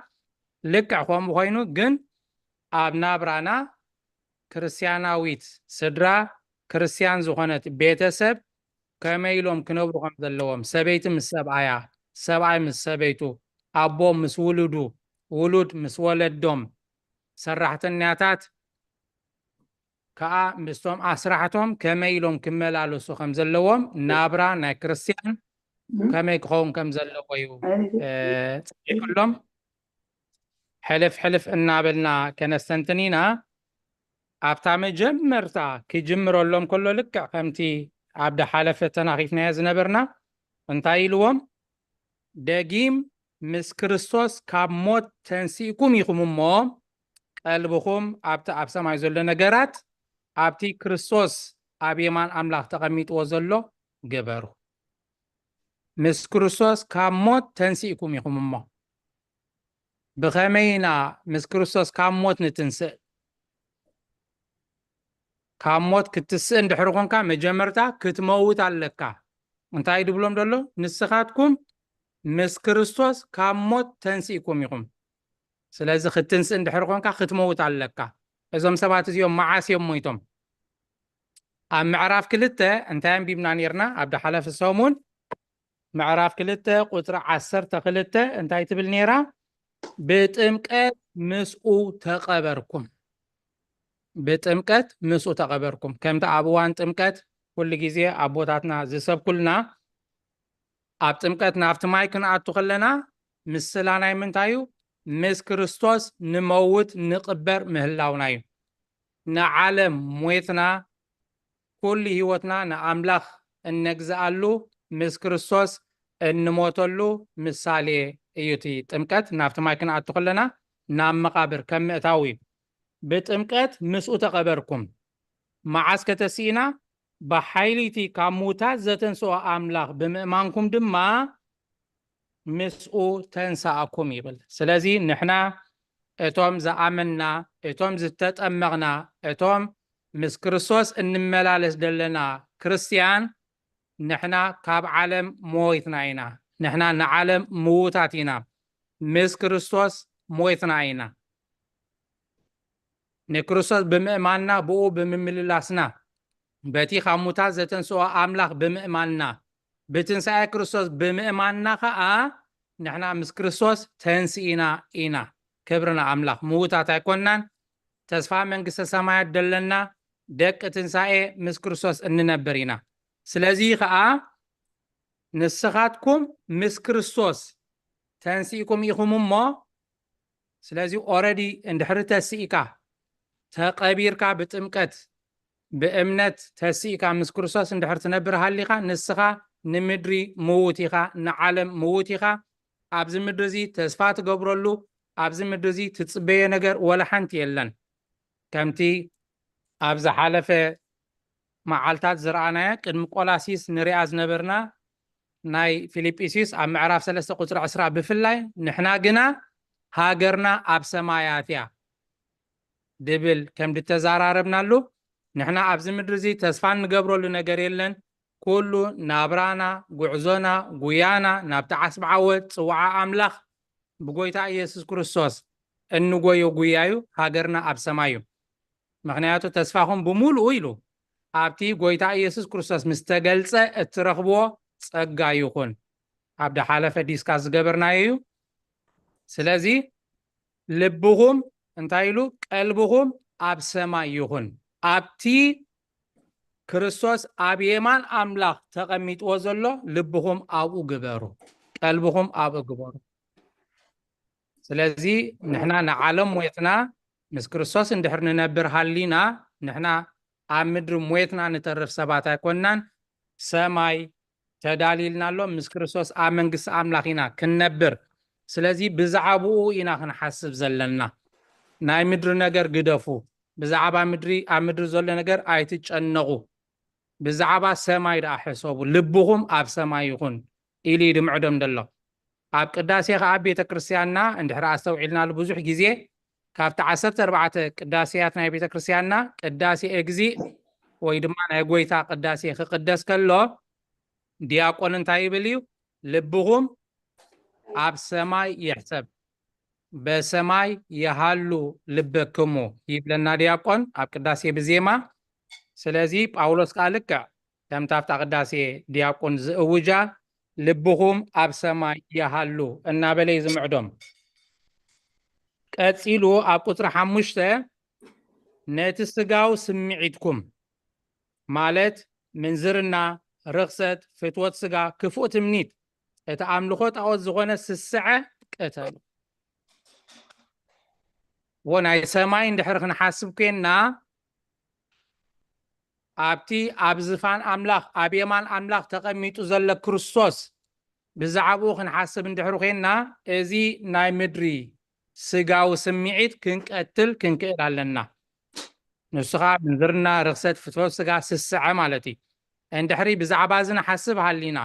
እዚ ባህርያት እዚ ተደቀቲልናዮ ካባና ተዘየውፂናዮ ስቲል ኣብ ምድሪ ኢና ንነብር ዘለና ሓሳብና ከዓ ምድራዊ እምበር ሰማያዊ ኣይኮነን ስለዚ እቲ ስጋዊ ስምዒትኩም ቅተሉ ምክንያቱ ኢሉ ቁጥዐ ኣምላኽ ኣብቶም ንእግዚኣብሔር ዘይእዘዙ ሰባት ይወርድ ኣሎ ምስ ክርስቶስ ይነብር ኣለኹ እናበልና ኣነ ምስ ክርስቶስ ሞይተ ምሱ ከዓ ተሲአየ ምስ ክርስቶስ ይመላለስ ኣለኹ ኣብዚ ምድሪ እዚ እትነብር ከተማ የብለይን ሃገረይ ኣብ ሰማይ እናበልና ግን ነቲ ስጋዊ ስምዒት ተዘይቀቲልናዮ ብኡ ንመላለስ እንድሕር ሃሊና እንታይ ኢሉ ቁጥዐ ኣምላኽ ኣብቶም ንእግዚኣብሔር ዘይእዘዝዎም ኣብቶም ነዚ ነገራት እዚ ነዚ ስጋዊ ስምዒት ዘይቀተሉ ብኡ ዝመላለሱ ዘለዉ ሰባት ኣብኦም ቁጥዐ ኣምላኽ ይወርድ ኣሎ ስለዚ እቲ ዝሓለፈ ይኣክል ይድብሎም ደሎ እቲ ብስጋዊ ትምኒት ትመላለስዎ ዝነበርኩም ዘመን ይኣኽለኩም ሕጂ ንስኻትኩም ብክርስቶስ ሓደሽቲ ፍጡራት ኢኹም ንክርስቶስ ሞየትኩም ኢኹም ምስ ክርስቶስ ተንሲኢኩም ኢኹም ናይ ዓለም ኣይኮንኩምን ባህሊ ግደፉ ልምዲ ግደፉ እቲ ስጋዊ ስምዒት ግደፍዎ እሞ ምስ ክርስቶስ ተመላለሱ ዝሓለፈ ይኣክል ኢልዎም ንስኻትኩም ቀደም ነዚ ነገራት እዚ እናገበርኩም ትነብሩ ነበርኩም ሕጂ ግና ንስኻትኩም ካብ ቁጥዓ ካብ ሕርቃን ካብ ክፍኣት ስምሰብ ካብ ምፅላም ካብ ዘፀይፍ ዘረባ ዘበለ ኩሉ ረሓቑ ከምኡ እውን ነቲ ኣረጊት ሰብነት ምስ ኩሉ ግብሩ ቀንጢጥኩም ነቲ ንዕኡ ምእንቲ ክፈልጥ ነቲ ፈጣሪኡ በርኣያኡ ዝሕድሶ ዘሎ ሰብነት ዝለበስኩም ስለ ዝኾንኩም ንሓድሕድኩም ኣይትተሓሳሰቡ ኣብ ቀዳማይ ጴጥሮስ ምዕራፍ 4 ቁጥሪ 3 ብዛዕባ እዚ እንታይ ይብል? መልእክቲ ጴጥሮስ ቀዳመይቲ መልእክቲ ጴጥሮስ ምዕራፍ 4 ቁጥሪ 3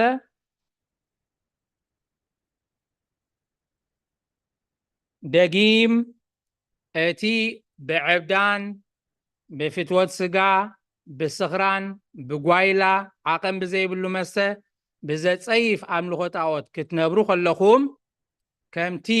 ኣሕዛብ ዝደልይዎ እናገበርኩም ዘሕለፍኩምዎ ዘመን ይኣክል።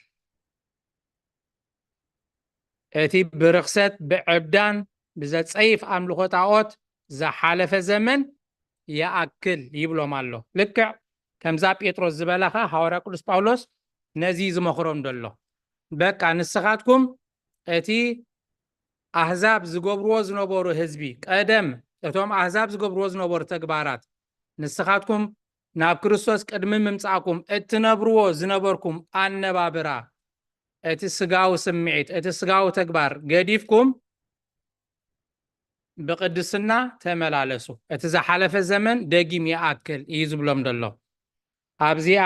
እንታይ ኢልዎም? ነቲ ኣረጊት ሰብነት ምስ ግብሩ ቀንጢጥኩም ኣረጊት ሰብነት ምስ ግብሩ ቀንጢጥኩም። ኣረጊት ሰብነትን ሓድሽ ሰብነትን እንታይ ማለት እዩ? እንድሕሪ ብስጋ ኣሪካ ሸምጊልካ ኣይኮነን። ኣብ መልእክቲ ጳውሎስ ካልአይቲ መልእክቲ ጳውሎስ ናብ ሰብ ቆሮንጦስ ምዕራፍ 5 ቁጥሪ 17 ካልአይቲ መልእክቲ ጳውሎስ ናብ ሰብ ቆሮንጦስ ምዕራፍ 5 ቁጥሪ 17 እንታይ ይብል? ሓደ እኳ ብክርስቶስ እንተሃልዩ ንሱ ሓድሽ ፍጥረት ይብል። ክብርና ኣምላኽ። ሓደ እኳ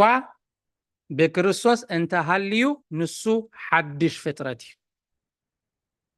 ካልኣይ ግዜ ናብ ከብዲ ዴኻ ኣቲኻ ስለዝተወለድካ ይኮንኳን ሓድሽ ፍጥረት ትበሃል።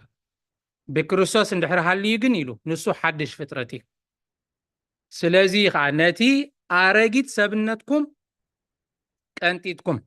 ምስቲ ኣረጊት ሰብነትኩም ቀንጢጥኩም እቲ ክፉእ ባህርያት እቲ ክፉእ ተግባር እቲ ክፉእ ሓጢኣት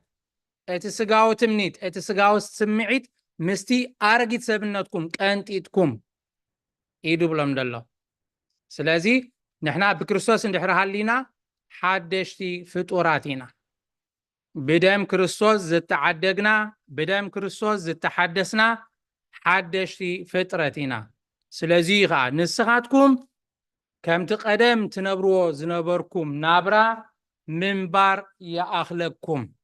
ንስኻትኩም ሓደሽቲ ፍጥረት ኢኹም ብክርስቶስ ስለ ዘለኹም ሓደሽቲ ፍጥረት ኢኹም እሞ ብክርስቶስ ተመላለሱ። እቲ ናይ ቀደም ስጋዊ ትምኒት እቲ ናይ ቀደም ስጋዊ ኣነባብራ ግደፍዎ እዩ ዝብሎም ዘሎ። ቀፂሉ ትሕት ኢሉ ኣብ ቁጥሪ 11 እንታይ ኢልዎም? ክርስቶስ ኩሉን ኣብ ኩሉን እዩ። ኣብኡ ግሪካዊ ኣይሁዳዊ ጭዋ ባርያ ግዙር ዘይግዙር ዝበሃል ነገር የለን። ቀደም ኣብ ኦሪት እዚ እስራኤላዊዩ እዚ ግዙር እዩ እዚ ዘይግዙር እዩ እዚ ፍልስጤም እዩ እዚ ኣማኒ እዩ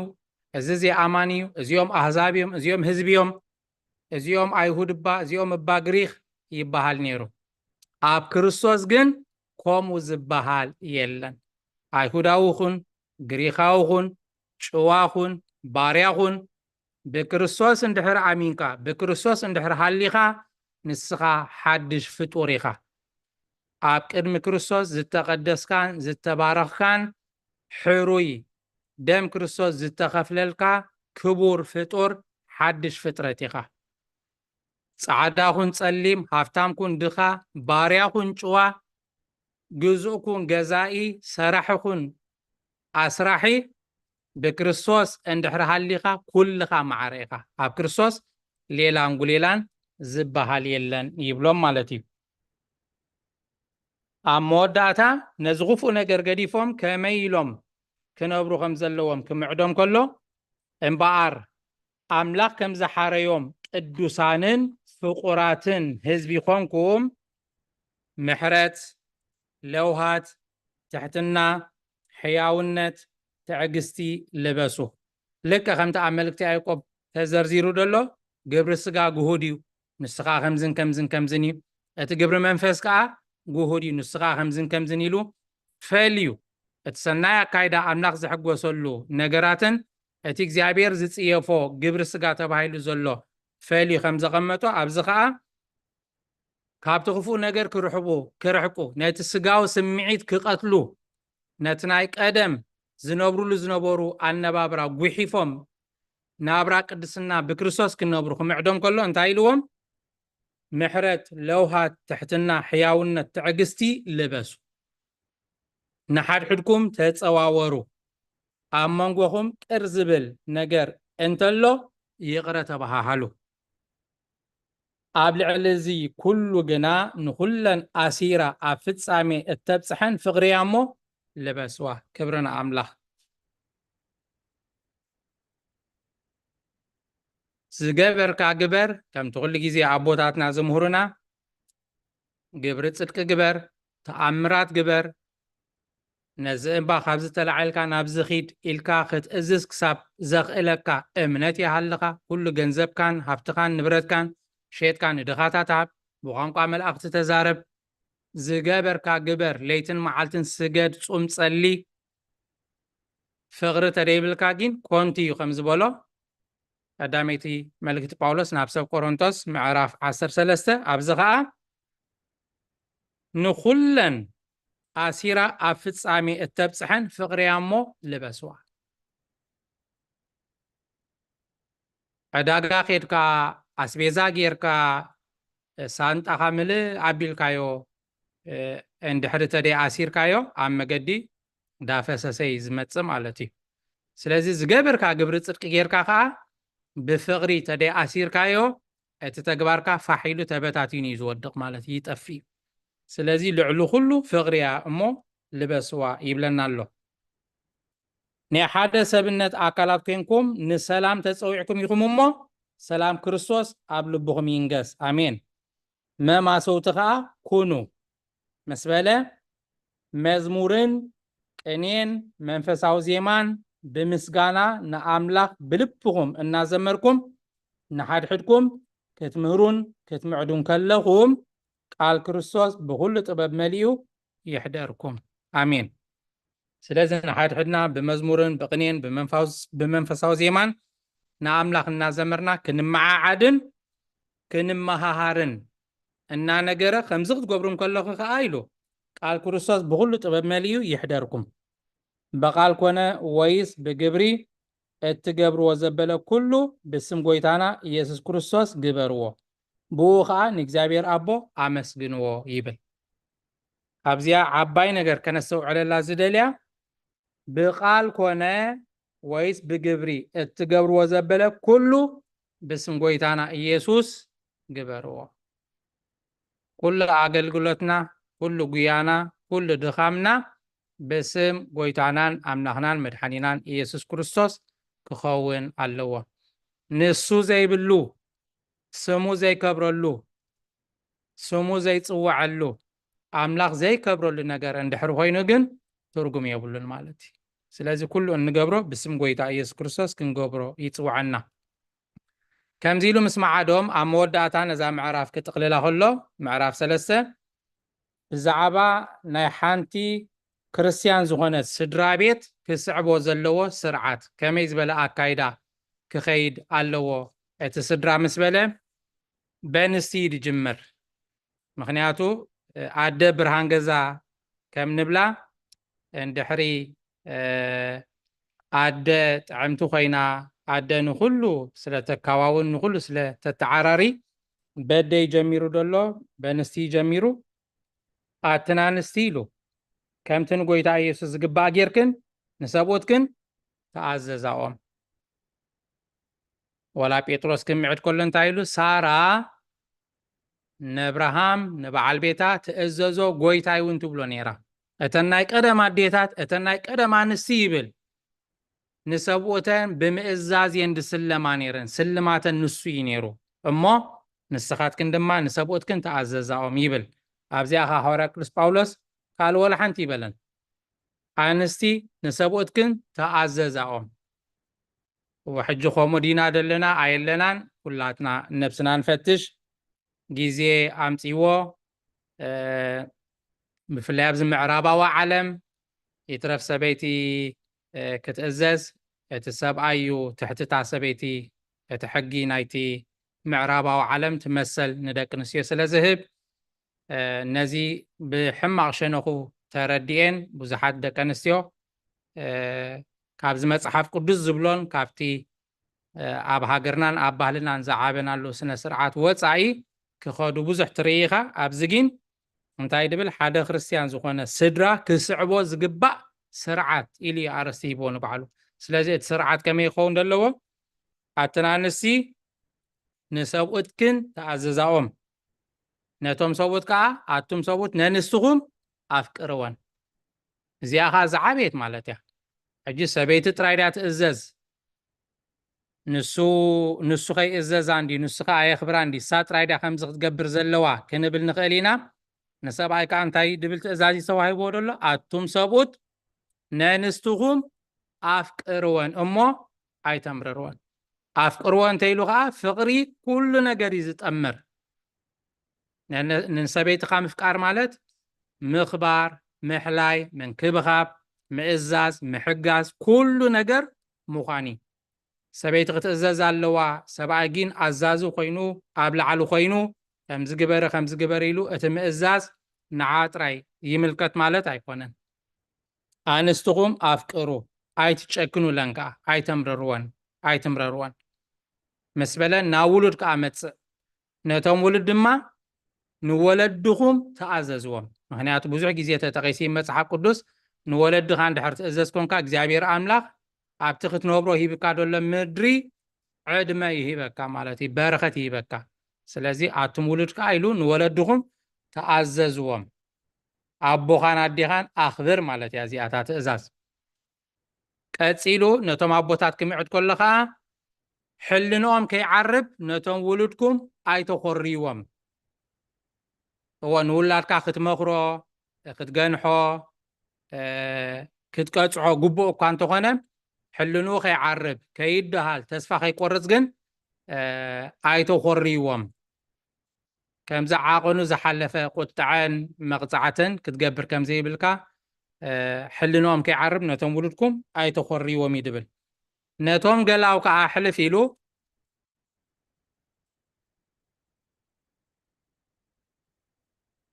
كمتي نقويتا لك أخوام غيركم كا نتوم أسرحتهم كأززوهم بقروه لبي بقنعنا كأززوهم كا نتوم قلتو وينتوم سرحتنا كا ينقرهم مالتي أزغبل كله اتسرحتنا تراي زي كونه تأزاز خون اتي أسرح كا نتي زسرحو نتي ززولو كمولو دخريو كحاليلون كيقود اون كا يمعد مالتي أبسفل علينا مصحف قدس بوتا أمودا تاخدم كله انتاي ليو دمعد اتزعمته أبكن تزعمته كفد يمو أدلو وقتك أب اكزابير يلن هجي ازغلو مسبلة اتخوفو ازقابرة كوفو يفد يمو أبكن اكزابير كا أدلو وقت زبهالي لأن كله ككم قبرو كفور داي بمبال بممعاد حسابو يزازم مالتي سلازي حصر بدبلت إذا ملكت باولوس نابسب قولوسيس معراف سلسة نزيعة تمثل كابزي بمقتصال حانت مزمور كاب محبر كن زمرمو بدحريو أسنتنو حساب رئيتو بزعبا زا معراف كن هبينا هجينا بمزمور قبلكم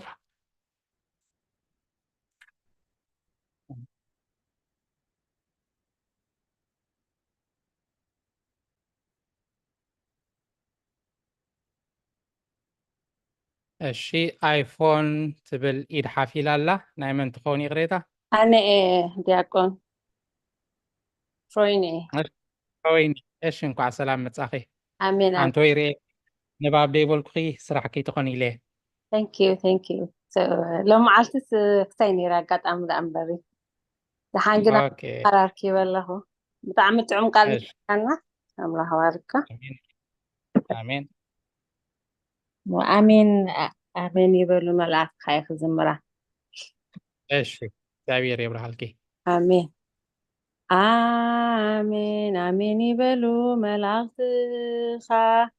ኣሜን ኣሜን ይበሉ ኩሎም ቅዱሳንካ ኣሜን እልልታ ይምላእ ልሳን ህዝብኻ ኩሉ ምስጋና ይኹን ንዓኻ ኣሜን ኣሜን ይበሉ መላእክትኻ ኣሜን ኣሜን ይበሉ ኩሎም ልሳናትካ ኣሜን እልልታ ይምላእ ልሳን ህዝብኻ ኩሉ ምስጋና ይኹን ንዓኻ ኣሜን ኣሜን ይበሉ መላእክትኻ ኣሜን ኣሜን ይበሉ ኩሎም ቅዱሳንካ ኣሜን እልልታ ይምላእ ልሳን ህዝብኻ ኩሉ ምስጋና ይኹን ንዓኻ ኣሜን አሜን ዝማረ መላእክት የስምዓልና ጣዕምቲ መዝሙር ኣሜን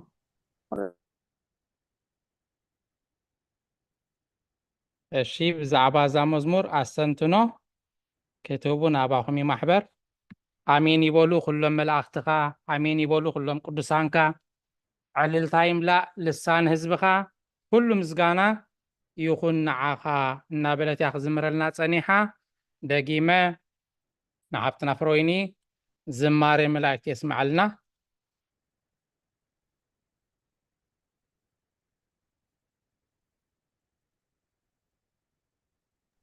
ያጥቆም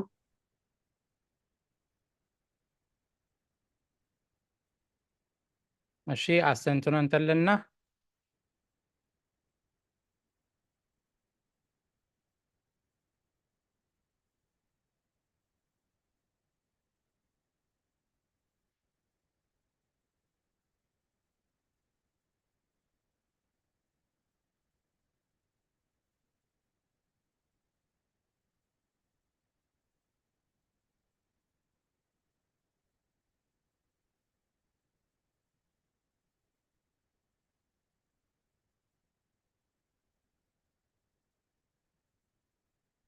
ራይ ናባኹም ስድራ መድሃኒ ዓለም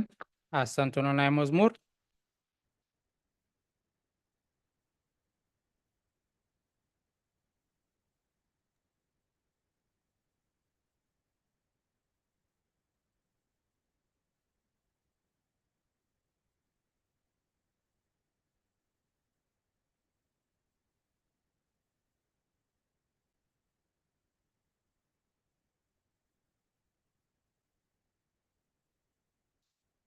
እሺ ሓፍትና እልልታ ኢዳ ሓፍ ኣቢላ ኣላ እሞ ቅድም ንሓፍትና እልልታ ከነባ ናባኺ ሓፍትና ቨርስ ኣነስ ኣብ መዝሙር ዳዊት ምዕራፍ 106 ፍቕዲ 48 106 48 እግዚአብሔር ኣምላኽ እስራኤል ካብ ዘለኣለም ንዘለኣለም ይባረኽ ኩሉ ህዝቢ እውን ኣሜን ይበል ሃሌሉያ አሜን ያ ትክክል ምስኣ ትኸይድ ዝማሬ መላእክት የስምዓልና ቃልዮ ተስምዓልና ኣሜን ራእይ ክንደያ ራእይ 7 እሺ ኣቦና ብመልአከ ሰላም ከዓ ራእይ ዮሐንስ ምዕራፍ 7 ቁጥሪ 11 12 ከም ብባየ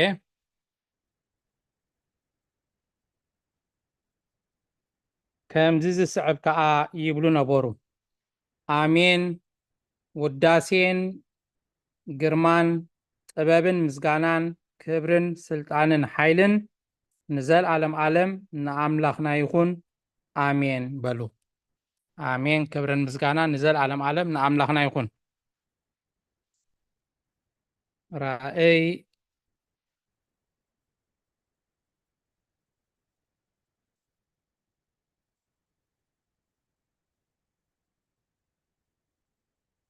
ሸውዓተ እሺ ካብ ቁጥሪ 11 ክጅምራ የቕሬታ እቶም መላእኽቲ ኩላቶም ኣብ ዙርያ እቲ ዝፋንን እቶም ኣሕሉቕን እቶም 4 እንስሳን ቆሙ ኣብ ቅድሚ እቲ ዝፋን ብግንባሮም ተደፊኦም ከዓ ንኣምላኽ ሰገድሉ ከምዚ ዝስዕብ ከዓ ይብሉ ነበሩ ኣሜን ውዳሴን ግርማን ጥበብን ምስጋናን ክብርን ስልጣንን ሓይልን ንዘለዓለም ዓለም ንኣምላኽና ይኹን ኣሜን ኣሜን ክብርን ምስጋናን ንኣምላኽና ይኹን ደቀ ከምታታ መዝሙር ኣሜን ይበሉ መላእኽትኻ ኣሜን ይበሉ ኩሎም ቅዱሳን ካንድዩ ኣብዚ ከዓ እቶም ቅዱሳን ኣብ ሰማይ ኣብ ቅድሚቶም 4 እንስሳ ኣብ ቅድሚቶም ኣብ ዙርያቶም ኣሕሉቅ ቆይሞም ንኣምላኽ ተደፊኦም ብምስጋድ ኣሜን ክብርን ምስጋናን ኣምልኾን ስግደትን ንኣምላኽና ይኹን እናበሉ ከም ደመስጎን እዩ ቃል ሕይወት የስማዕልና ራእይ ዮሃንስ ምዕራፍ 7 ቁጥሪ 11 ክሳብ 12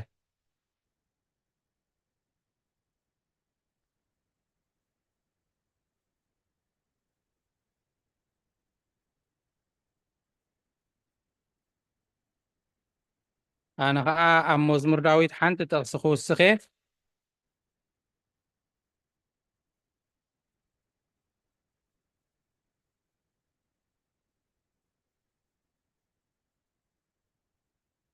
መዝሙር ዳዊት መበል 148 ኣብዛ ናይ ጸሎት ኩሉ ግዜ ነንብባ ኢና ሎሚ እውን ተነቢባ እያ ንእግዚኣብሔር ኣመስግንዎ ንእግዚኣብሔር ካብ ሰማያት ኣመስግንዎ ኣብ ኣርያም ኣመስግንዎ ምስ በለ ኩልኩም መላእኽቱ ኣመስግንዎ ብዘለኹም ሰራዊቱ ኣመስግንዎ ፀሓይን ወርሕን ኣመስግናኦ ብሩሃት ከዋኽብቲ ኣመስግንዎ ሰማያትን ኣብ ልዕሊ ሰማያት ዘለኹም ማያትን ኣመስግንዎ ትሕት ኢሉ ከዓ ገበላት ባሕርን መዓሙቕ ውቅያኖስን ኩልኩም በረድን በርቅን ኣሳሒታን ግመን ትሕት ኢሉ ኣኽራንን ኮረቢትን ፈረይቲ ኣዋምን ዱርን ኣራዊትን እንስሳን ለመም እትብሉ ነፈርቲ ኣዕዋፍን ብሙሉኡን እግዚአብሔር ኣመስግንዎ ኩልኩም ንእግዚአብሔር ኣመስግንዎ ስለዚ ትንፋስ ዘለዎ ሰብን መላእኽትን ህይወት ዘለና ጥራይ ደይኮነ ኣኽራን ከይተረፈ ኮረቢት ከይተረፈ ቀላያትን ባሕርታትን ውቅያኖሳትን እንስሳታትን ኣብ ሰማይ ዘሎ ብሙሉእ ፍጥረት ዝርአን ዘይርአን እግዚአብሔር የመስግኖ ምዃኑ እዩ ክብርና ኣምላኽ ይኹን ኩሉ ምስጋና ንኣምላኽ ይኹን እሺ ኣይፎን ፍራወይና ሓፍትና ኢድካ ሓፍ ኣቢል ከለኽን ኣባኺ መድረኽ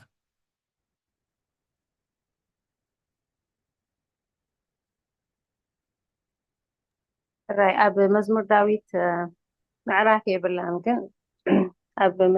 120 ተላዕሊ ዘላ ኩሉ ትእዛዝ ጽድቂ ኣብዚ ታው ድብል ኣሎ ምሽ هو 119 اوكي so ኩሉ ትእዛዛትካ ጽድቂ እዩ እሞ ልሳነይ ንቓልካ ክትነግር እያ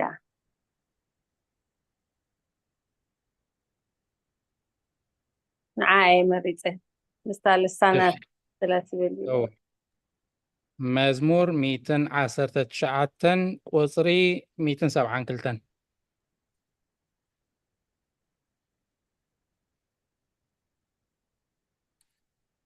ቃል ሕይወት የስማዓልና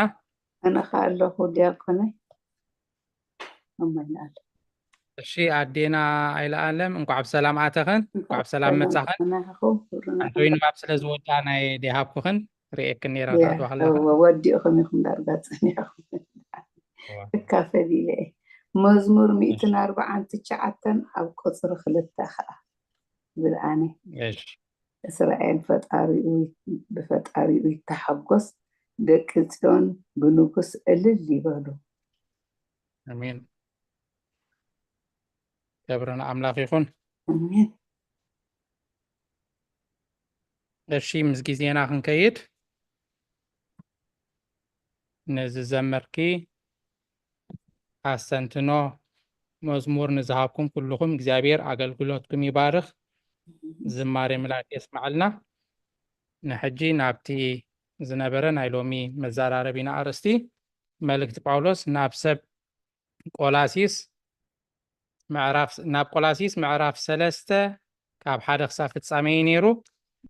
ቅድሚ ናብ ኣቦና ምሕላፍና ዕድል ክበኩም እየ ቶም ካልኦት ሓሳብኩም ክትህቡ ከተስተንትኑ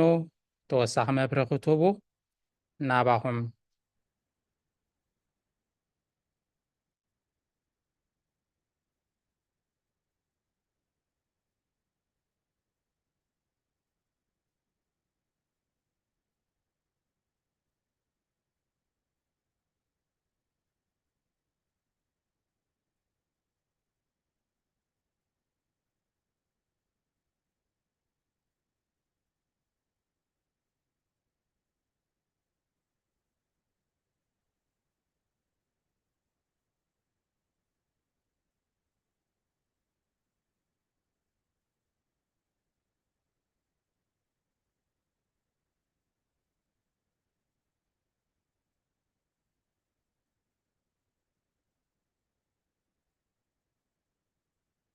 ጊዜና ምንቲ ክንጥቀመሉ ቀዳምነት ገለ ከይበልና እግዚአብሔር ዘብረህልና ደስ ዝበለና ብዛዕባ ዝተነበበ ጥቕሲ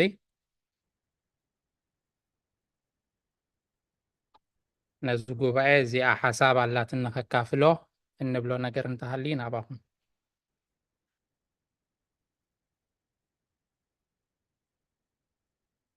ኣብትና መኣዛ ከዓ እንኳዕ ብሰላም መጻኺ ኣሜን ዲያቆን ሓወይ ስለዘይጣዕመኒ ሕጂ እንዲኣትየ ገዛ ኣነ ፀገም የና ሓሊፋትኒ ሰማዓኩም እየ ንኩልኩም ሰናይ ምሸት ኣሜን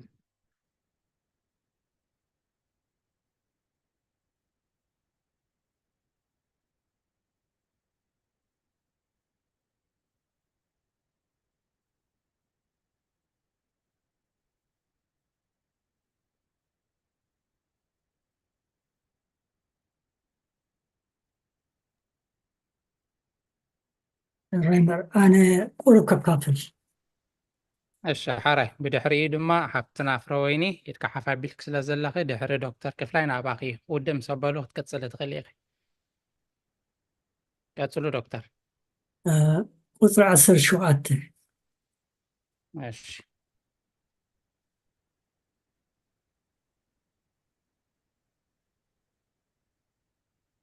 ብቃል ኮነ ወይስ ብግብሪ እትገብሮ ዘበለ ኩሉ ብስም ጎይታና ኢየሱስ ግበሩ ብኡ ኸ ንእግዚአብሔር ኣቦ ኣመስግንዎ ኣብ ዓለም ክንመላለስ እንከሎና ሰባት ዝግምግሙና ዝመዝኑናን ዝፈርዱናን በቲ ካብ ኣፍና ዝወፅእ ቃላትን በቲ ግብርናን እዮም ወላ እኳ ብዘይ ሓቂ ምስ እንፈርድ በቲ ዝፈረድናዮ ከም ዝፍረደና ተፃሒፉልና እንተኾነ ንኻልኦት ካብ ምፍራድ ዓዲ ኣይንውዕልን እዚ ሰይጣን እዚ ኣምላኽ ሓደ ግዜ ከዓ ዋላ እኳ መልሓሱ ዕረ እንተኾነት ብልቡ ርሕርሕ እዩ ወይ ከምኡ ዝኣመሰለ ዘረባታት ንጥቀም እዚ ብምባል ከዓ ንኻልኦት ንመሳምስ ንምግስ ወይ ንኹንን ንልሳን ብዝምልከት ብሰፊሑ ኣብ መልእኽቲ ያዕቆብ ምዕራፍ 3 ተፃሒፉልና ኣሎ ንምጥቕላል ኣብ ያዕቆብ ምዕራፍ 3 ቁፅሪ 10 ካብ ሓደ ኣፍሲ ምርቓን መርገምን ይወፅእ ኣሕዋተ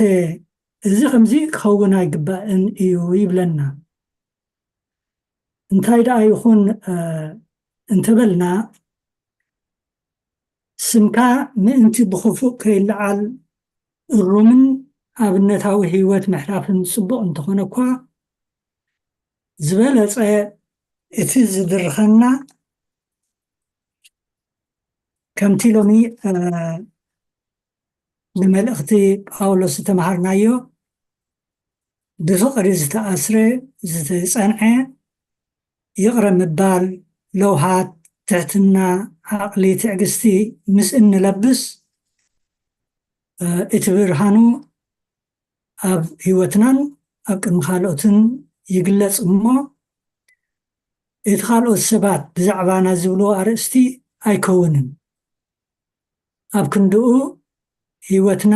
ሰላም ሓጎስን ንኣቦ ምስጋናን ዝነገሶ ይኸውን።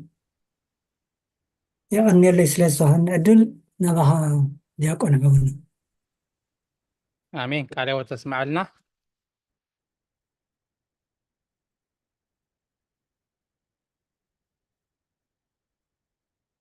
ዲያቆን ኣነ ደሞ ድሕሪ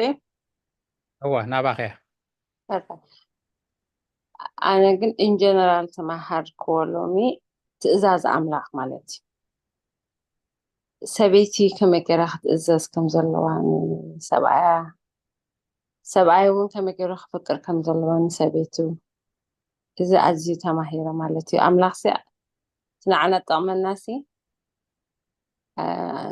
ኣዚዙና እዩ ማለት እዩ። እንደገና ድማ ንቆልዓሲ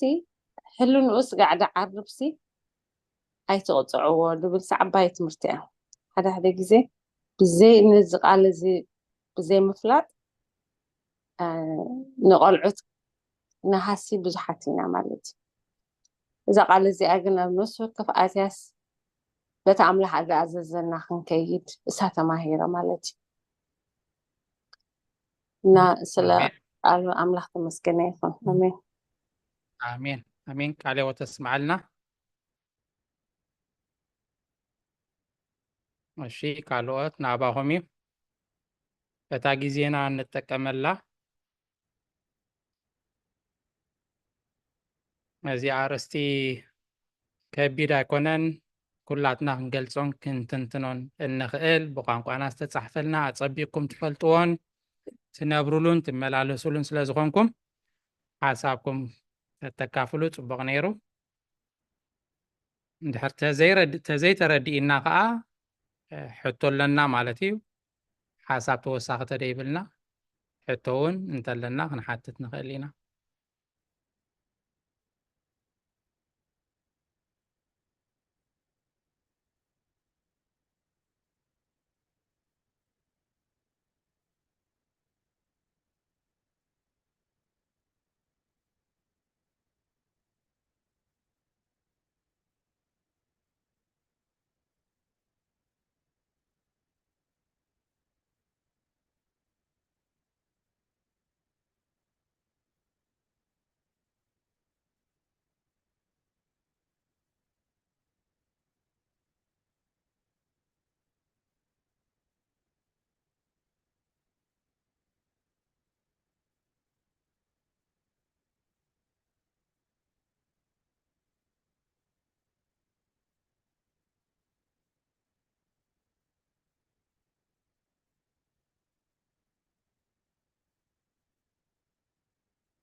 ጽቡቕ ጌራ ተረዲኣትና ድያ ደኣ ስቒልና ሁላትና እንድሕር ተረዲኣትና ኮይና ከዓ ኣካፍሉና መሃሩና። ደይተረድአና ተኮይኑ ስቒልና ዘለና ከዓ ኣብዚኣ ኣይተረድአትንን ኢልና ከዓ ሓሳብ ሕቶ ተለና ሕቶ ንሕተት።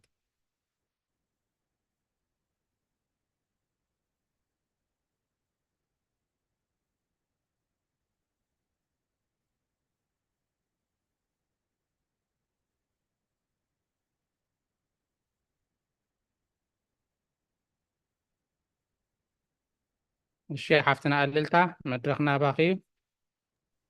ኣነስ ዲያቆን ሕቶ እያ ዘላትኒ ኣብ ፍቕዲ 16 ንሓድሕድኩም ሲ ኣስተምህሩን መዓዱን ትብል ኣላሞኒ ነቲ ምሳኻ ኣብ ሓደ እምነት ዘሎ ሰብ ድያ ተመልከት ዋላስ ንኻልእ እንኮላ እያ ንኻልእ እንተ ደኣ ተመልክት ኮይና ኸስ ከም ምስታ ኣብ ወንጌል ማቴዎስ ዘላ ነቲ ክቡር ነገርኩም ሲ ኣብ ቅድሚ ሓሰማይ ትደርቢዎ ነቲ ዕንቁኹም ኣብ ቅድሚ ሓሰማይ ትደርቢዎ ትብል ኣላ ምሽ ነቲ ቅዱስ ዝኾነ ቃልሲ ናኻልእ ክሳይ ክትምዕድ ክትብል ከለኻ ሳይ ተቕልሎ ኣሎ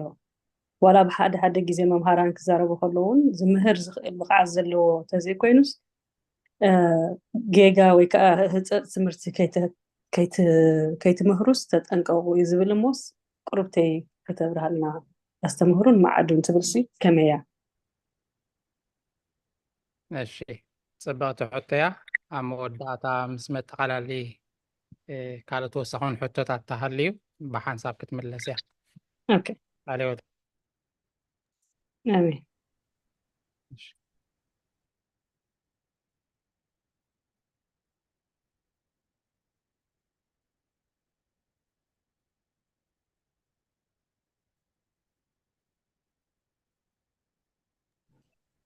ዲያቆነይ 17 ጉዝኣቱም ጉዝኣት ትብል ደቅፅያ ነይራ ኣቱም ጉዝኣት ትብል ኣቱም ጉዝኣት 22 ኣዋ ኣቱም ጉዝኣት ነቶም ብስጋ ወይተትኩም ዝኾኑ ብገጽ ርኤ ንሰባህ ከም እተብሉ ጌርኩም ዘይኮነስ ብጉሩህ ልቢ ንእግዚአብሔር እናፈራኹም ተኣዘዝዎ። ጉዝኣትሲ ንምሳሌ ንሕና ከምዚ ተቆፂርና ንሰርሓሉ ስራሕ ማለት ድዩ ወይስቶም ሰራሕተኛ ናይ ገዛ ንገዝኦም ኣብዚ እኳ እንታይሉ ኣብ ዓዲ ናይ ዓዲ መንገዲ ድያ ትትርጎም እዚኣ ብኸመይ ንትርጎም ኣቱም እታ ትግርኛ እንታይ ንምባል እያ? ሰራሕተኛ ንምባል እያ በቃ ሓራይ እና ንምሳሌ ኣብቲ ንሰርሖ ስራሕሲ ብትግሃት ብምትእዛዝ እቲ ስራሕካ ፈሊጥካ ብስራሕ ብፋሪሃ እግዚኣብሔር ጌርካ ክትሰርሖ ከም ዘለካ ኮይነ እያ ትርዳእኒ ንዓይ። ኣብቲ ስራሓት ግን ክንደይ ልግምታት ኣሎ ድግበር ንስኻ ንርእስኻ ብጣዕሚ ድስማዓካ ኣብቲ ስራሕ ክትሰርሕ ከለካ ኣብ ክንዲ ብፅቡቅ ብፅፉፍ ብናይ እግዚኣብሔር መንገዲ ክንዲ ድስራሕሲ ክውንን ደይክውንን ግቡርን ደይግቡርን ገይሮም ድገብሩ ኣለዉ እሞ ካብዚ ከምዚ ከዓ የድሕነና ብናይ ፋሪሃ እግዚኣብሔር እቲ ዝስምዖ ሰውሲ በቲ ናይ እግዚኣብሔር ፋሪሃ ክሰርሕ ይኽእል። ግን ብዙሕ ሽግራት ኣሎ ኣብቲ ዝሰርሓሉ ቦታ ደጋጥመካ ፋሪሃ እግዚኣብሔር ዘይብሉ ስራሓት ይስራሕ እሞ እግዚኣብሔር እስኪ ሓይሉን ትንእን ይቡ ብንዕኡ ደስ ዘብል ብነቱ ደስ ዘብል መንገዲ ክንከይድሲ ኩሉ ኣብ ንገብሮ ዋላ ኣብቲ ዝቐርበና ሰብን የኾነ ነገር ሕማቅ ዘረባ ደስማዓና ክኢልና ብናይ እግዚኣብሔር መንገዲ ብትሕትና ሸለሊና ክንሓልፎስ ኣምላኽ ይሓግዘና ኢለ እዚኣ ከዓ ናተይ ሓንቲ ንእሽትለይ ቃል ይነግር። ኣሜን። ቃልዎ ተስማዓልና ጽብቕቲ ቃል እዋቶም ሰራሕተኛ ኣሚንና ፈቲና ፈቂድና ንደሞዝና ዲና ንዓስምና ክንብል እንዲና ንሰርሕ ዘለና። ስለዚ ጉቡእካ ክሳብ ዝረኸብካ መሰልካ ክሳብ ዝተሓለወልካ ንስኻ ከዓ ጉቡእካ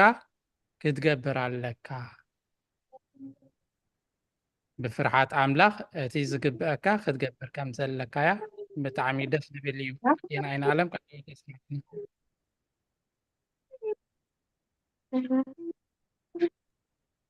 ህይወት የስማዓልና ንመሃር ኣለና ከምቲ ንመሃሮ ዘለና ነገር ኢልና ብኡ ክንከይድ ኣምላኽ ይሓግዘና። ኣሜን።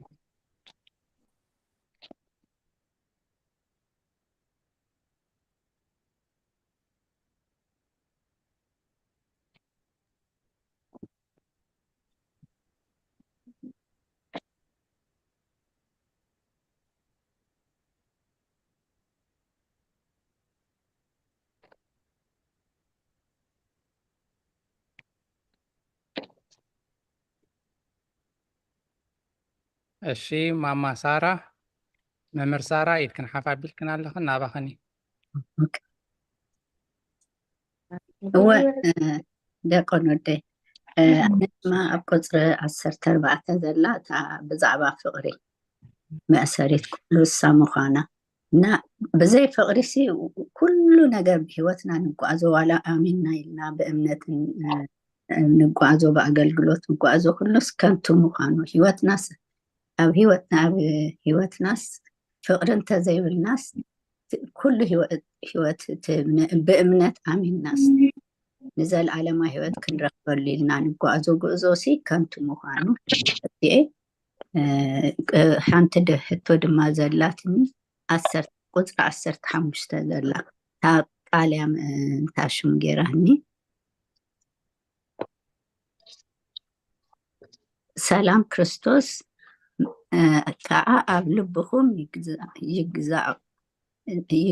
ይግዛእ ነዚ ብሓደ ስጋ ተፀዊዕኹም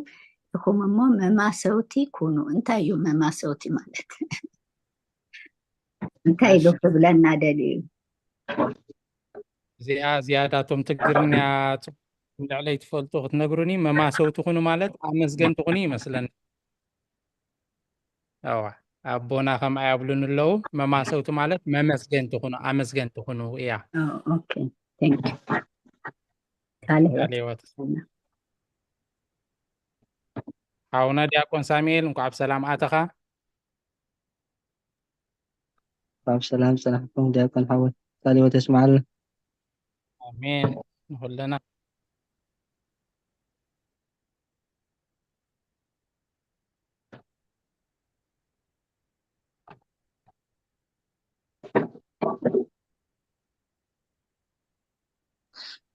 ሓሳብ ድኽብ ኣብኡ ከለኹ ዲያቆን ሓወት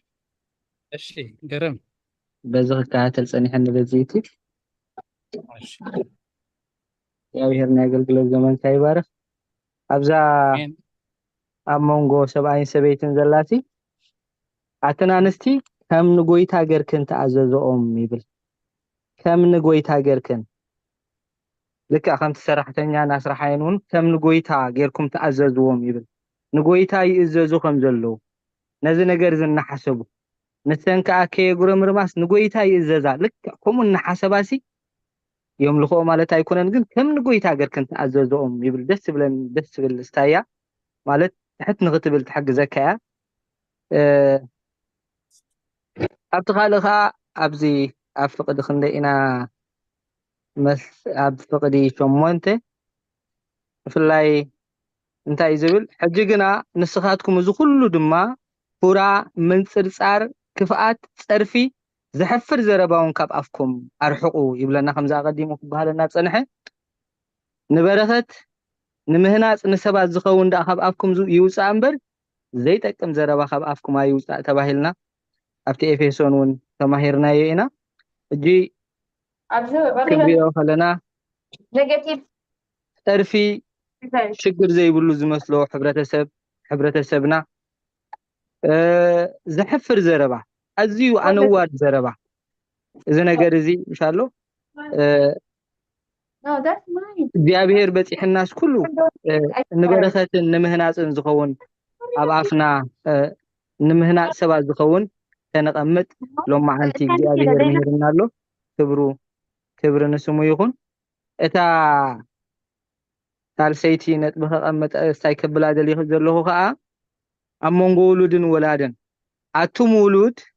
እዚ ኣብ ጎይታ ባህ ዘብል እሞ ንውሉድኩም ብኩሉ ንወለድኩም ብኩሉ ተኣዘዝዎም። ኩሉ ግዜ ምእዛዝ ኪፕ ኦቤይን ማለት ቀፃልነት ዘለዎ ምእዛዝ። ኣቱም ውሉድ እዚ ቁኑዕ እሞ ንወለድኩም ብጎይታ ተኣዘዝዎም። ስለዚ ንወለድና ክንእዘዝ ከለና ንእግዚአብሔር ንግዝኦ ከም ዘለና ክንፈልጥ ኣለና ማለት እዩ። ኣቱም ኣቦታት ሕልንኦም ከይዓርብ ነቶም ውሉድኩም ኣይተኾርይዎም። ውሉድና ንሕልንኦም ከይነዕርብ ክንጥንቀቐሎም ይግባአና እዩ። ገለ ካብቲ ንውሉድካ ሕልንኦም ክዕርብ ዝኽእል ካብ መጠን ንላዕሊ ሕግታት ምብዛሕ ኣተኻ ወፃእካ እንዳበልካ እዚ ሕልንኦም እውን ኣመና ናፅነት ዘይምሃብ ማለት ናፅነት ከይሃብካ ብዙሕ ትጭቕጭቖም እንድሕር ኮንካ ሕልንኦም እውን ክዓርቦም ይኽእል እዩ። ኣብ መንጎ ደቅኻ ምብልላፅ ምስ ተርኢ እዚ እውን ንባዕሉ ሕማቅ ክስምዖም ይኽእል እዩ። ሕልንኦም ክዓርቦም እዩ። ፍቅርካ እውን ክትገልፀሎም ክትሓውፎም ኣብቲ ዘለዎም ደረጃ እውን ክትወርድ ከም ዘለካ ከምዚ እንተዘይገርካ እውን ሕልንኦም ይዓርቦም እዩ። የቕሬታ ኣብ ስራሕ ስለ ዘለኹ እየ ስለዚህ በዚያዳ ሓንክ ተኣኽለኒ ተንተሪፈን ዘለዋ ቃል ህይወት የስማዕ ለና ዲያቆን ሓወይ አሜን ኩልና ቃል ህይወት ተስማዓልና ሓራይ እምበኣር ምስ ግዜና ምእንቲ ክንከይድ ቅሬታ ናብታ ናይ ሓፍትና እልልታ ሕቶ ክኸይድ እየ እታ ሕቶ ኣብ ቁፅሪ 16 ዘምፀታያ ነይራ እንታይ እያ ትብል بمزمورن وداسين منفساዊ ቅኔን ንሓድሕድኩም ኣስተምህሩን መዓዱን ብልብኹም እውን ብጸጋ ኣምላኽ እናዘመርኩም ቃል ክርስቶስ ብኩሉ ጥበብ መሊኡ ይሕደርኩም ሕጂ እዚኣ ኣብ መንጎቶም ኣመንቲ ጥራይ ድያ ወይስ እንክላይ ንኻልኦት እያ ትብል እታ ቀዳመይቲ ሕቶ ምዚ ተመሳሳሊ ጥቕሲ ኣብ ኤፌሶን ምዕራፍ 5 ቁጥሪ 19 ቅድም ከነብብ እየ እንታይ ትብል بمزمورن بقنين بمنفساو زيمان نحدحدكم تزراربو نقويتا بلبكم النازيمكمن النازمركمن كا نيغزابير ابونا سلا كل نجر باسم قويتانا ايس كريستوس كل ساع امسكن وتبل ابزاخن مهارا زصنحنا لعليلو انتاي زتنقوم نيرو كاب تحماق نجر كليمو بسناي كملؤ كاب افكم حماق زربا زبله يرحق زصيف زربا زبله يرحق كفو نجر كاب افكم ايوصا እናበለ مسمع عده انتايلو بمزمورن ቅኔን መንፈሳዊ ዜማን በምስጋና ለአምላክ ብልብኩም እናዘመርኩም ንሓድሕድኩም ክትምሩን ክትምዕዱን ከለኹም ስለዚህ ካብ ክፉ ነገር ክትርሕቅ ከለኻ ልሳንካ መልሓስካ ካብ ጽይፍ ዘረባ ኣርሒቅካ ንሓድሕድኩም በቃል አምላክ ተዛራርቡ ንሓድሕድኩም በመዝሙርን በቃል እግዚአብሔርን ተመዓዓዱን ተዛራረቡን ከንት ዝኾነ ነገር ካብ ኣፍኩም ኣይውፃ እዩ ዝብሎም ደሎ مسعى تخيد أزيا عباين أقداسيتن ملختي أب إفيسون حمشته قطر 10 حمشته انبار سيبل النياتو كفو إيمو جيزي عديكم كم لبا ما تنبر كم عايشو زيكونا كم بتنكاغا كم تملالسو تملكتو حجين تايد بالدلو ቅንያቱ ኹፊሞ ጊዜ ዓዲኩም ከም ለባማት እምበር ከም ዓያሹ ዘይኮነ ከመይ ብጥንቃቐ ከም እትመላለሱ ተመልከቱ ናይዛ ክንሪያ ፀናሕና ቁጥሪ 19 ልዕል ኢላያ ከመይልና ክንመላለስ ዘለና ጊዜኡ ኹፊሞ ንሓድሕና በቃል አምላክ ክንመሃሃርን ክንመዓዓድን ብመዝሙር ክንመኻኸርን ክንመዓዓድን ክንዘራረብን ከም ዘለና ኣፍና በረኸት እምበር ክፉእ كوتس خمزي بلو كمزي دكتور زنقورنا عملكتي ايقوب معراف كده تقصر 10 مالتي سلازي اذا خمعدهم كله نحاد حدهم بغامو نحاد حدكم يعتبل دلا اذا خبل كله خجن نفتحتو خملس حفتنا الليلتا نآمنت ترايز ملكت ايقونا ان كاللاي نتوم زي آمنتي كن مهروم كن معدوم نابويتا خنمصوم تتصوعنا اينا نحاده ካብ ሕማቕ መገዱ ዝኣለየ ሰብ ዓስቢ ከም ደለዎ ኣብ እግዚአብሔር ንዕኡ ካብ መገዲ ሓጢአት ካብ ሲኦል ስለ ዘድሓንካየ ንዓኻውን ሓጢአትካ ከም ዝሕደገልካ ብዙሕ ጽሑፍ ይደለና ጽዋዓናውን ንሱ ማለት እዩ ንሰባት ወንጌል መንግስቲ ኣምላኽ ከነበስር ወንጌል ክንነግር ናብ ጎይታ ንኸነምጽእ እሞ እዚ ንዝኾነ ይኹን ዝተዋህበ እዩ ንጳጳስ ኣይኮነን ንቀሺ ይኮነን ንዲያቆን ኣይኮነን ዝኾነ ይኹን ኣነ ኣማኒ ኣነ ናይ ክርስቶስ እየ ዝብል ሰብ እቲ ንሱ ምስ እግዚአብሔር ብምህላው ዘስተማቕሮ ደሎ ጣዕሚ ካልኦት ከዓ ከስተማቕሩ ንዘይ ኣመንቲ ወንጌል ምስባኽን ቃል ኣምላኽ ምንጋርን ናብ ቤት ኣምላኽ ምምፃእን ናብ ክርስቶስ ምምፃእን ግዴታና እውን እዩ ማለት እዩ ስለዚ ኣብ ናሓድሕድና ደይኮነ እንከላይ ምስቶም ዘይኣመንቲ ቃል ኣምላኽ نقول العالم كنبسر مخنياتو قويتانا هوارات كل اكون كلن تايلوم كيدو بسم قابل ولن منفس قدسن اناتمكم زيزاكم زبل كله خحلونا مهاركم نخلهم احزاب دك مزامر تكبرو نخلهم احزاب مالت زي امنت مالتي سلازي نخلو نافلت حق خنصوينا تصوينا ما كلاتنا نخلو احزاب كنصوع غبونايو بزعباتا زي نفلت عقم زي بلنا عند حروخنا اتبلكا هو ببعغمها حجي تاني شيء في اللي تكايد لها نعا ختكافل قبو كاي مالتي اندهر لعل عاقمها خوينو ذكر آخرك بحتو زواترك زي سمعك تخوينو خا نتوم ممهراني أبوتاتي حواتي تبلون كا نعوم من قارن مسؤول من رخابن نمبر أنا عايفلت نيلنا أنا يقبئننيو إلنا وانجيل كام من قارن بسراد من قس أملاك كام بسارن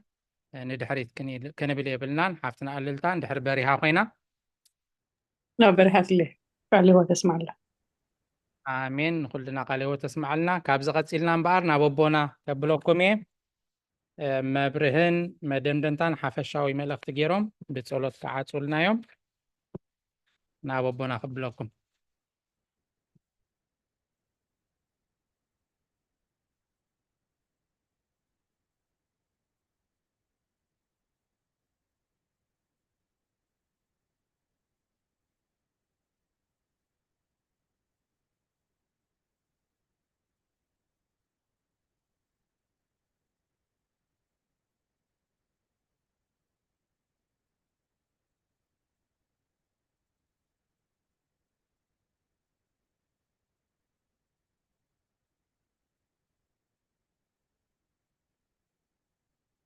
الرأي كلكم كما نمسيكم كما كنيكم كبرن مسجانان نعم لخيكن حونا دياكون محري قال هوت يسمع لنا امام ملشو دما እግዚአብሔር አምላኽና መግላጹ የብዛሐልካ መዝሙር ድዘመርኪ ሓፍትና ፍረወይንውን ዝማሬ መላእኽቲ የስማዓልና ነታ መዝሙር ብጥቕሲ ገርኩም ዘሰነኹም ከምኡውን ነዛ ቆለስየ ምዕራፍ 3 ዘንበብኩም ካብቲ ተነበ ምዕራፍ እውን ዝተረዳእኩም ዘካፈልኩምና ከም ሕቶ ድማ ንኩልና ዝኸውን እተሓቲትኩም ነዚ ጉባኤ እዚ ዝዓቢ ዝገበርኩም ኩልኩም እግዚአብሔር ዘመን አገልግሎትኩም ይባርኽ ነቦና ነቦይ መርጌታ ካብ መገሽኦም ድሓን እምለሰልና ንሓውና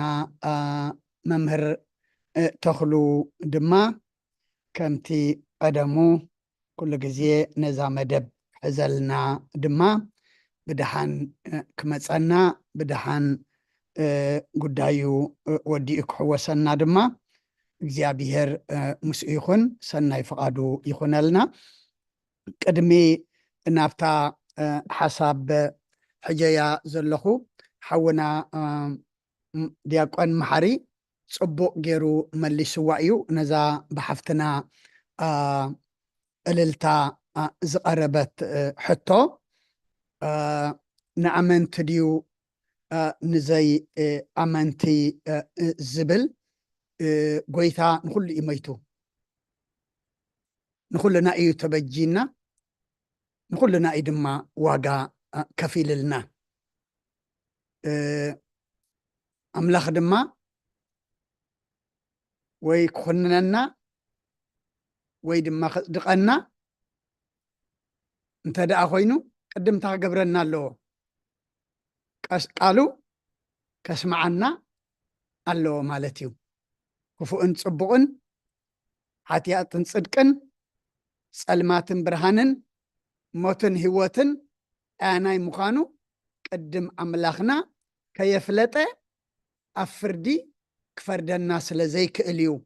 መጀመርያ ካብ ሙታን ምስ ተንስአ ንደቀ መዛሙርቱ ሓላፍነት ከሰክሞም ከሎ ስልጣን ሂቡ ክልእኾም ከሎ እታ ሓውና ዲያቆን መሓሪ ዝገለጸልና ኣብ ወንጌል ማቴዎስ ምዕራፍ 28 ቁፅሪ 19 ቁፅሪ 20 እንታይ እያ ትብል ኪዱ ንኩሎም ኣህዛብ እያ ትብል ዝያዳ እኳ ደኣ ኣህዛብ ክበሃል ከሎ እንታይ ህዝቢ ኣምላኽ ዘይኮኑ ዘይኣምኑ ህልውና እግዚኣብሔር ዘይፈልጡ ፈጣሪኦም ድማ ዘይፈልጡ ማለት እዩ ግን ንኩሎም ኣህዛብ ብስም ኣብን ወልድን መንፈስ ቅዱስን እናኣጥመቅኩም ዝኣዘዝክኹም ኩሉ ክፍጽሙ ድማ ደቀ መዛሙርተይ ግበርዎም ተኣዘዝናዮ ክንፍጽም ተኾይንና ደቀ መዛሙርቲ ክርስቶስ ክንከውን ተኾይንና ቅድምታ ክንገብር ኣለና ክንመሃር ኣሎና መኒ ኣምላክ ክንፈልጥ ኣሎና እሞ እዚ በታ ንፈልጣ ኣምላኽ ብኩልና ብመዝሙር ብውዳሴ ብመንፈሳዊ ቅኔ ክምስገን ኣምነን ሓደ ሓድና ድማ ማዕዳና ዕላልና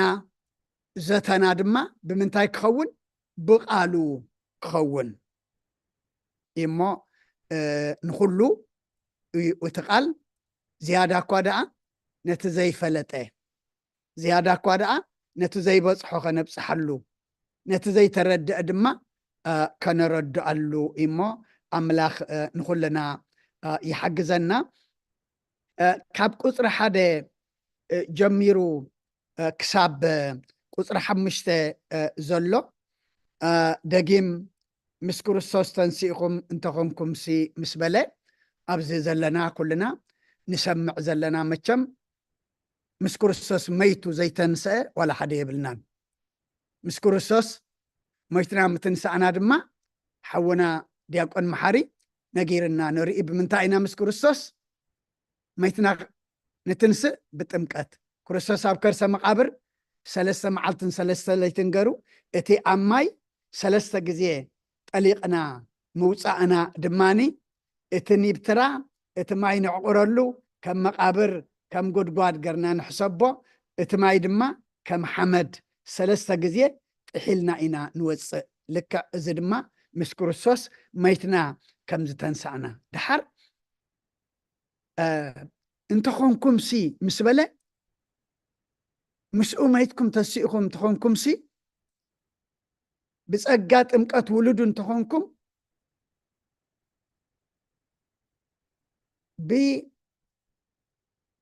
ብስጉኡን ደሙን ድማ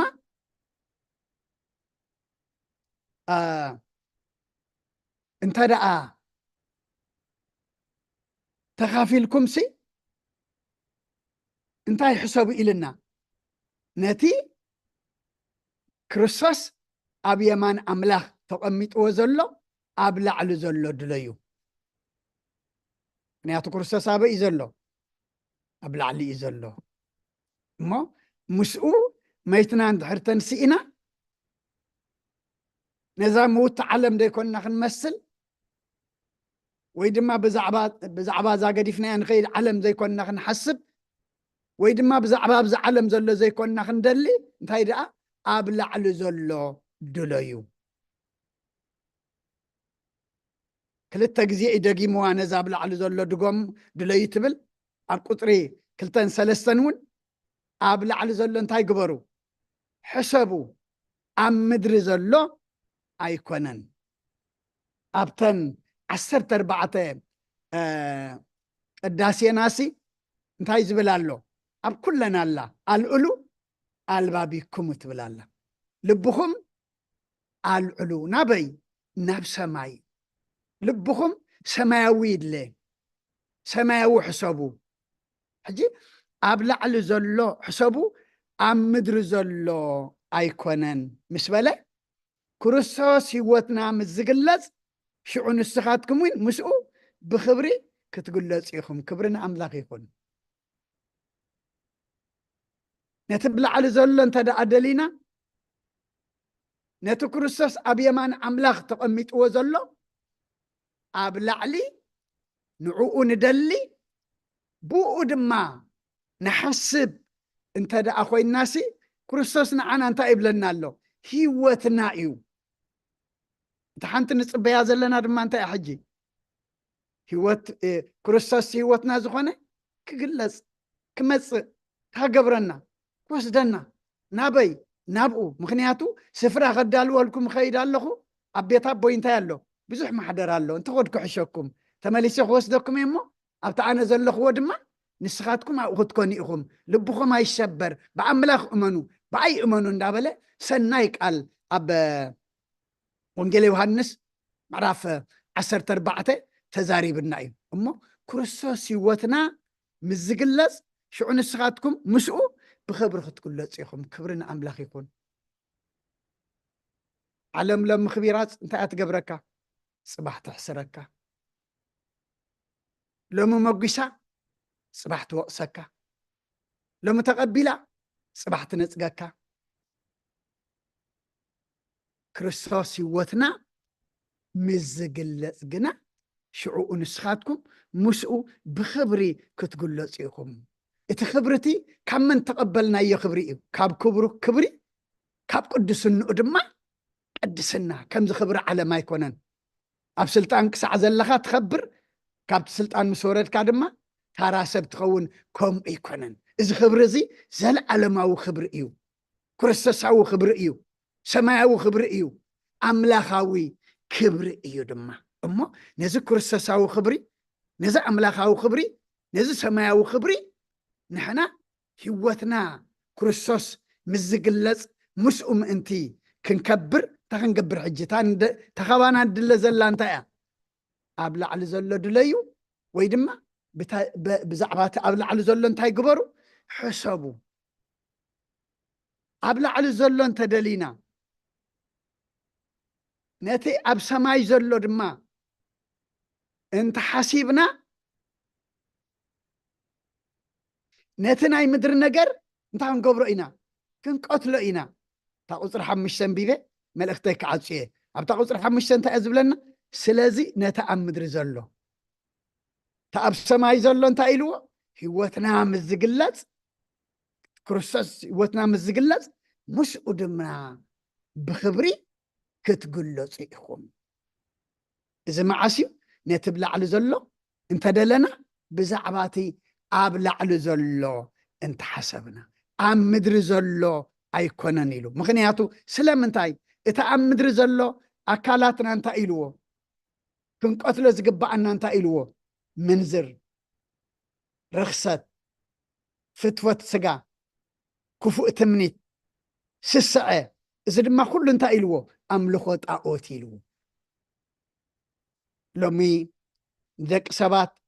أعوت كوين النازلو لومي ندك سبات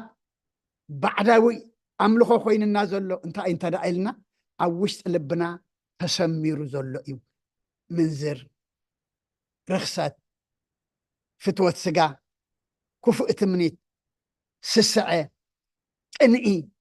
سلئي شارع وقن إذا كله انتايو عم مدري زلو سلازخونه عم مدري زلو أكالاتكم تايقبروا قتلوا مغنياتو نتحدى خي قتلنا بتحدى هياكم كونين خللنا بخلتيو هياوان كنكون أين خللنا وينت منفس أو قتيلنا بمدراو بسقاو نقرتاي مخاني هياو مخاني ويدما ناتي ناي مدري نقر زلو قتيلنا بمنفساوي انتاي مخاني هياوان مخاني مو أملاخنا دلينا زلو دما نتي مدراون نتي سقاون نتي قزياون قتيلنا بمنفس هياوان كنكون يو أب إطرسي مثلني تأيزب لنا نحاتيات ميتكم سي نتصدقي بيتروسي مثلني نتصدقي هياوان أب قدامي بيتروسي انت معرف سلسة معرف كلتا إذا حانتا تقصن رأينا نتصدقي نحاتيات ميتكم سي نتصدقي كنتنسق خمزلنا هياوان كنكون كمزلنا إمو هواريا باولوس دما نقوم إيو زمعدنا زلمو سنايك علينا كنمهارم سينا سنايك علينا دما كنسمع صنيحنا مو نتسناي دما سناي فرخم فريلو نتخبر دما كنكبرلو نتخبر أملاخنا خبيرنا نحنا دما خاب كبر أملاخ كبري كنقبللو እግዚአብሔር ንኩልና ይሐግዘና ተቃል ስምዓሎ ዝረአሎ ዘዕቁር ልብን ዘተግብር ሕልናን ድማ ኣምላኽና ይሃበና ናብ ሰማይ ዘጠምት ይግበረና እታ ጥቕሲ ተንኪው ዲያቆናይ ኣብ ቀዳማይ ጴጥሮስ ምዕራፍ 2 ቁፅሪ 24 እያ ንሓጢኣት መዊትናሲ ንጽድቂ ምእንቲ كنبر ንስባዕሉ ንሓጢኣትና ኣብ ስግኡ ኣብ ዕንፀይቲ ፀሮ ብቁስሊ ኢኹም ዝሓወኹም ዝሓወየ ክሓምም ከለኮ ፀገም ኮ እዩ ተፈዊሱ ከሎ ባዕሉ ክሓምም ህያው ኮይኑ ከሎ ባዕሉ ክመውት ከሎ ክልተ ሞት እዩ እሞ ብቁስሊ ኢኹም ዝሓወኹም ምክንያቱ ዕዳ ዘይብሉ ዕዳና ክኸፍል ገበን ዘይብሉ ንዓና ንገበነኛታት ሓራ ንኸውፅእ ኣምላኽና ኣብ ዕንፀይቲ ተሰቂሉ እዩ ንምንታይ ንሓጢኣትና ክብል እሞ ንሕና ዝሓወና ህዝቢ ኢና ዝደሓና ህዝቢ ኢና ስጋብ ዘለና ድማ እናድሓና እንታይ ንኸውን ኢና ንጓዓዝ ኢና እሞ ንሓጢኣት ሞይትና ንፅድቂ ምእንቲ ክንነብር እዩ እቲ ኩሉ መልእኽቲ ኣብዚ እዩ ዝጥቕለል እሞ ንሓጢኣት ሞይትና ንፅድቂ ክንነብር ንስጋዊ ነገር ነቲ ኩሉ ሃዋርያ ጳውሎስ ምንዝር ርክሰት ስስዐ ኩሉ ቅተልዎ ዝበለና ንዑ ቀቲልና ክንነብር እግዚኣብሔር ንኩልና ይሓግዘና ስለ ኩሉ እግዚኣብሔር ምስጋና ይብፅሓዮ ሓውና ዲያቆን መመልሱ ፀጉ ኣብዝሓልካ ኩልኩም ድማ እግዚኣብሔር ዘመን ኣገልግሎትኩም ይባርኽ እሞ መደብና ብፀሎት ክንዓፁ ምእንቲ ሰላም ዝፅለ ፀሎት ከም ብሓድሽ ኩሉን ዝሕዝ እግዚኣብሔር ኣቦ ጎይታናን መድሓናን ኢየሱስ ክርስቶስ ምእንቲ ሰላም ዝሓንትን ልዕሊ ኩሉ ዝኾነት ቅዱስ ቤተክርስትያን ንልምና ኣሎና ኣብ ልዕሊ ህዝብን ምእመናንን ብዙሕ ሰላም ክህብ ንኩሉ ሰላም ስልጣን ዘለዎ እግዚኣብሔር ኣምላኽና እዩ ምእንቲ ሰላም ፀልዩ ብሰማያት ትነብር ኣቦና ስምካ ይቀደስ መንግስትኻ ትምፃእ ፍቃድካ እንታ ኣብ ሰማይ ከምኡ ድማ ምድሪ ይኹን ዕለት መግብና ሎማ ሃበና ንሕና በደሎም ከም ዝሓደግናሎም በደልና ንዕሳናን ደገልና ኣብ ክፉ ድሕነና እምበር ኣብ ፈተና ይተእትወና መንግስትን ሓይልን ክብርን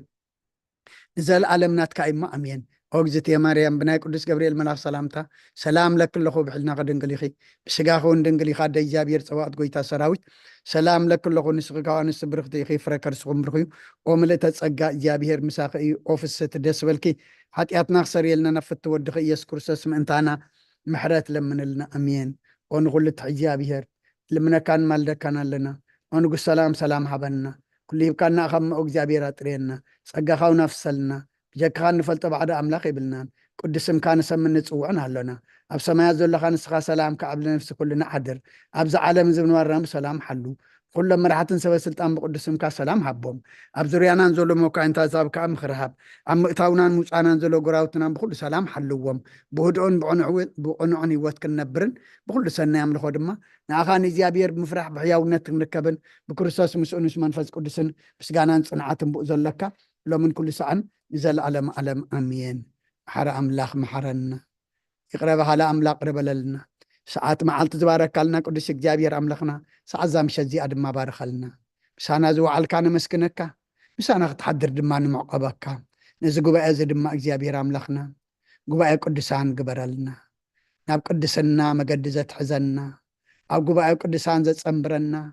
بمنفس عبيونا بسماي زت أمتنا كل مدراون سقاون نجر قتلنا بمنفس دما كنحيل كنتنسق دما أملاخنا السخا حقزنا نزم كل ما بزقوا بأزي أبرحوق أبقربا أبتفعل لي بوتا زلو أبوتات أديتات أحوات أحد ما قزي أمبارخ هوتهم حلوم نعنا دما أملاخنا سخاد لي ما قلقل تقبرنا تخاب قالنا زودقي زتنسق زرحقي زقرب زتأفقي زملس فحزب لزئك أمبر أكبات كين بتن زقربو خين يرحق أملاخنا سخا حقزنا أب حمام زلو بصلو ذكرنا زولنا أسماتهم نفلتهم زي نفلتهم نسخاقنا نقول لهم أسماتهم تفلتهم يخانتهم نفلتهم باروتكا تصفى سلاسية يمان برهان كلهم حمومان بزيابير أملاخنا حماما مفوس سبارهم تسقن سقايهم أقلل تفوسهم دما تفوسنا لهم نمسقانا أبيتكا خموصو أملاخنا سخا حقزهم نعلم كلها دما نقول سلام نسخا خمو سلام كورد الله سانا زو عالكان مسكنكا سانا تحدر دما نمعوبكا بنا يدينا قدس رنجل مريم أمالاد النت بنا ملاء تراد النت بنا نبياتنا ورياتن صاركان سمايتاتن صلوتاي تفلينا زهيب كان نازل لك حدش عمد دما بمحداس حسابنا ان الوطلو نخلو ግብሪ ስጋ ግብሪ ዓለም ቀቲልና ድማ ብመንፈስ እንሕይለሉ ግበረልና ኣብ ሰማያት ትነብር ኣቦና ስምካ ይቀደስ መንግስትኻ ትምፃእ ፍቃድካ ምታ ኣብ ሰማይ ከምኡ ድማ ምድሪ ይኹን ናይ ዕለት መግብና ሎማ ሃበና እና ንዝበደሉና በደሎም ከም ዝሓደግናሎም በደልናን ዕበሳና ደገልና ካብ ክፉእ ኣድሕነና እምበር ኣብ ፈተና ይትእትወና መንግስትን ሓይልን ክብርን ንዘለዓለም ናትካ ኢማ ኣምየን ኦ እግዝእትየ ማርያም ብናይ ቅዱስ ገብርኤል መልኣክ ሰላምታ ሰላም ለክለኹ ብሕልናኻ ድንግል ኢኺ ብስጋኻ እውን ድንግል ኢኺ ኣደይ እግዚኣብሔር ፀባኦት ጎይታ ሰራዊት ሰላም ለክለኹ ንስኺ ካብ ኣንስቲ ብርክቲ ኢኺ ፍረ ከርስኹም ብሩኽ እዩ ኦ ምልእተ ፀጋ እግዚኣብሔር ምሳኺ እዩ ኦ ፍስቲ ደስ ይበልኪ ሓጢኣትና ክሰርየልና ናብ ፍቱ ወድኺ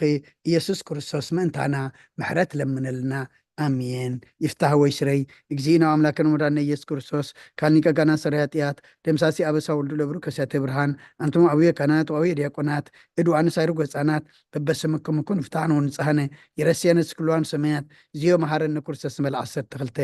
ዚዮ መሐረነ ክርስቶስ ዚዮ መሐረነ ክርስቶስ ዚዮ መሐረነ ክርስቶስ ዚዮ መሐረነ ክርስቶስ ዚዮ መሐረነ ክርስቶስ ዚዮ መሐረነ ክርስቶስ ዚዮ መሐረነ ክርስቶስ ዚዮ መሐረነ ክርስቶስ ዚዮ መሐረነ ክርስቶስ ዚዮ መሐረነ ክርስቶስ ዚዮ መሐረነ ክርስቶስ ዚዮ መሐረነ ክርስቶስ ከምውን በእንተ እግዝእትነ ማርያም መሐረነ ክርስቶስ መል 12 በእንተ እግዝእትነ ማርያም መሐረነ ክርስቶስ በእንተ እግዝእትነ ማርያም መሐረነ ክርስቶስ በእንተ እግዝእትነ ማርያም መሐረነ ክርስቶስ በእንተ እግዝእትነ ማርያም መሐረነ ክርስቶስ በእንተ እግዝእትነ ማርያም መሐረነ ክርስቶስ በእንተ እግዝእትነ ማርያም መሐረነ ክርስቶስ በእንተ እግዝእትነ ማርያም መሐረነ ክርስቶስ በእንተ እግዝእትነ ማርያም መሐረነ ክርስቶስ በእንተ እግዝእትነ ማርያም መሐረነ ክርስቶስ በእንተ እግዝእትነ ማርያም መሐረነ ክርስቶስ በእንተ እግዝእትነ ማርያም መሐረነ ክርስቶስ በእንተ እግዝእትነ ማርያም መሐረነ ክርስቶስ ጸጋ ጎይታና ኢየሱስ ክርስቶስን ፍቅሪ እግዚአብሔር አቦን ሕብረት መንፈስ ቅዱስን ኣብ ልዕለይና ኣብ ልዕሊ ኩልኹምን ኣብ ልዕሊ ዝቤትዝን ኣብ ልዕሊ ብዘት ዘለናየ ቦታን ዕፅፍን ድርብን ኮይኑ ይውረድ ክብርን ምስጋናን ንኣምላኽ ይኹን ኣምላኽና ነዚ ጉባኤ ዝኸፈተልና ምስጋና ንዑ ይኹን ኩልኹም ድማ ግዜኹም ይባርኽ ኣገልግሎትኩም ይቀበል ጉልበትኩም የጽንዓዮ ብሩኽ ለይቲ ይግበረልና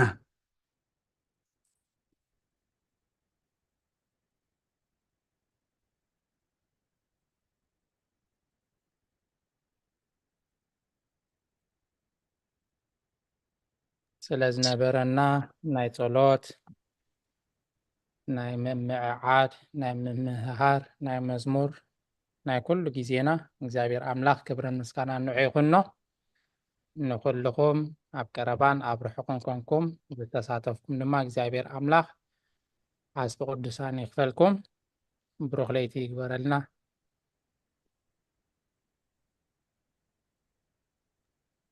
አሜን ይቀንየልና ጽቡቅነ አሜን ሰላም ከነ አሜን ቃል ህይወት የስማዓልና ብሩኽ ለይቲ አገልግሎት አይባርኽ ዲያቆነ አሜን አሜን አዴና ይላል አሜን ዲያቆን ሓወይ ቃል ህይወት የስማዓልና አቦና ኸዓ ጸሎትና ሰማይ ዕረግ ተዘመረ መዝሙር ከም ጥዕምጨና ይቅርበልና የአገልግሎት ዘመን ከመመሊሱ ባረኽ ዲያቆን ሓወይ ኣብቲ ልዕል ዝበለ ደረጃ እግዚአብሔር ከዓ የርእየና ናትካ ክብርን ኣምላኽ ይኹን ብሩኽ ምሕረት አሜን ቃለ ህይወት የስምዐልና አገልግሎት ከሚባረኽ ጌታ ወሰንት ይፍረና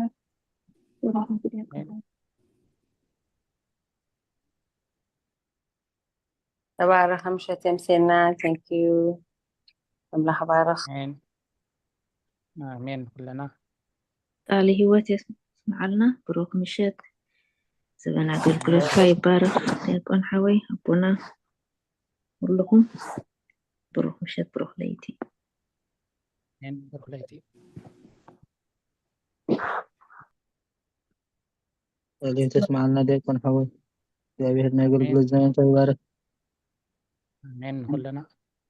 ስለዝነበረና ናይ ትምህርቲ ግዜ እግዚአብሔር ዝተመስገነ ይኹን ቃለ ህይወት የስማዓልና ብሩኽ ለይቲ ከምዚ ኣሕዋትና ክብልዎ ዝፀንሑ ድማ ናትካ እውን ኣብቲ ዓብ ደረጃ በፂሕካ የርእየና ኣቦና ብሰላም የምፅኣልና ቦታትና ኩልኩም ይባርኽ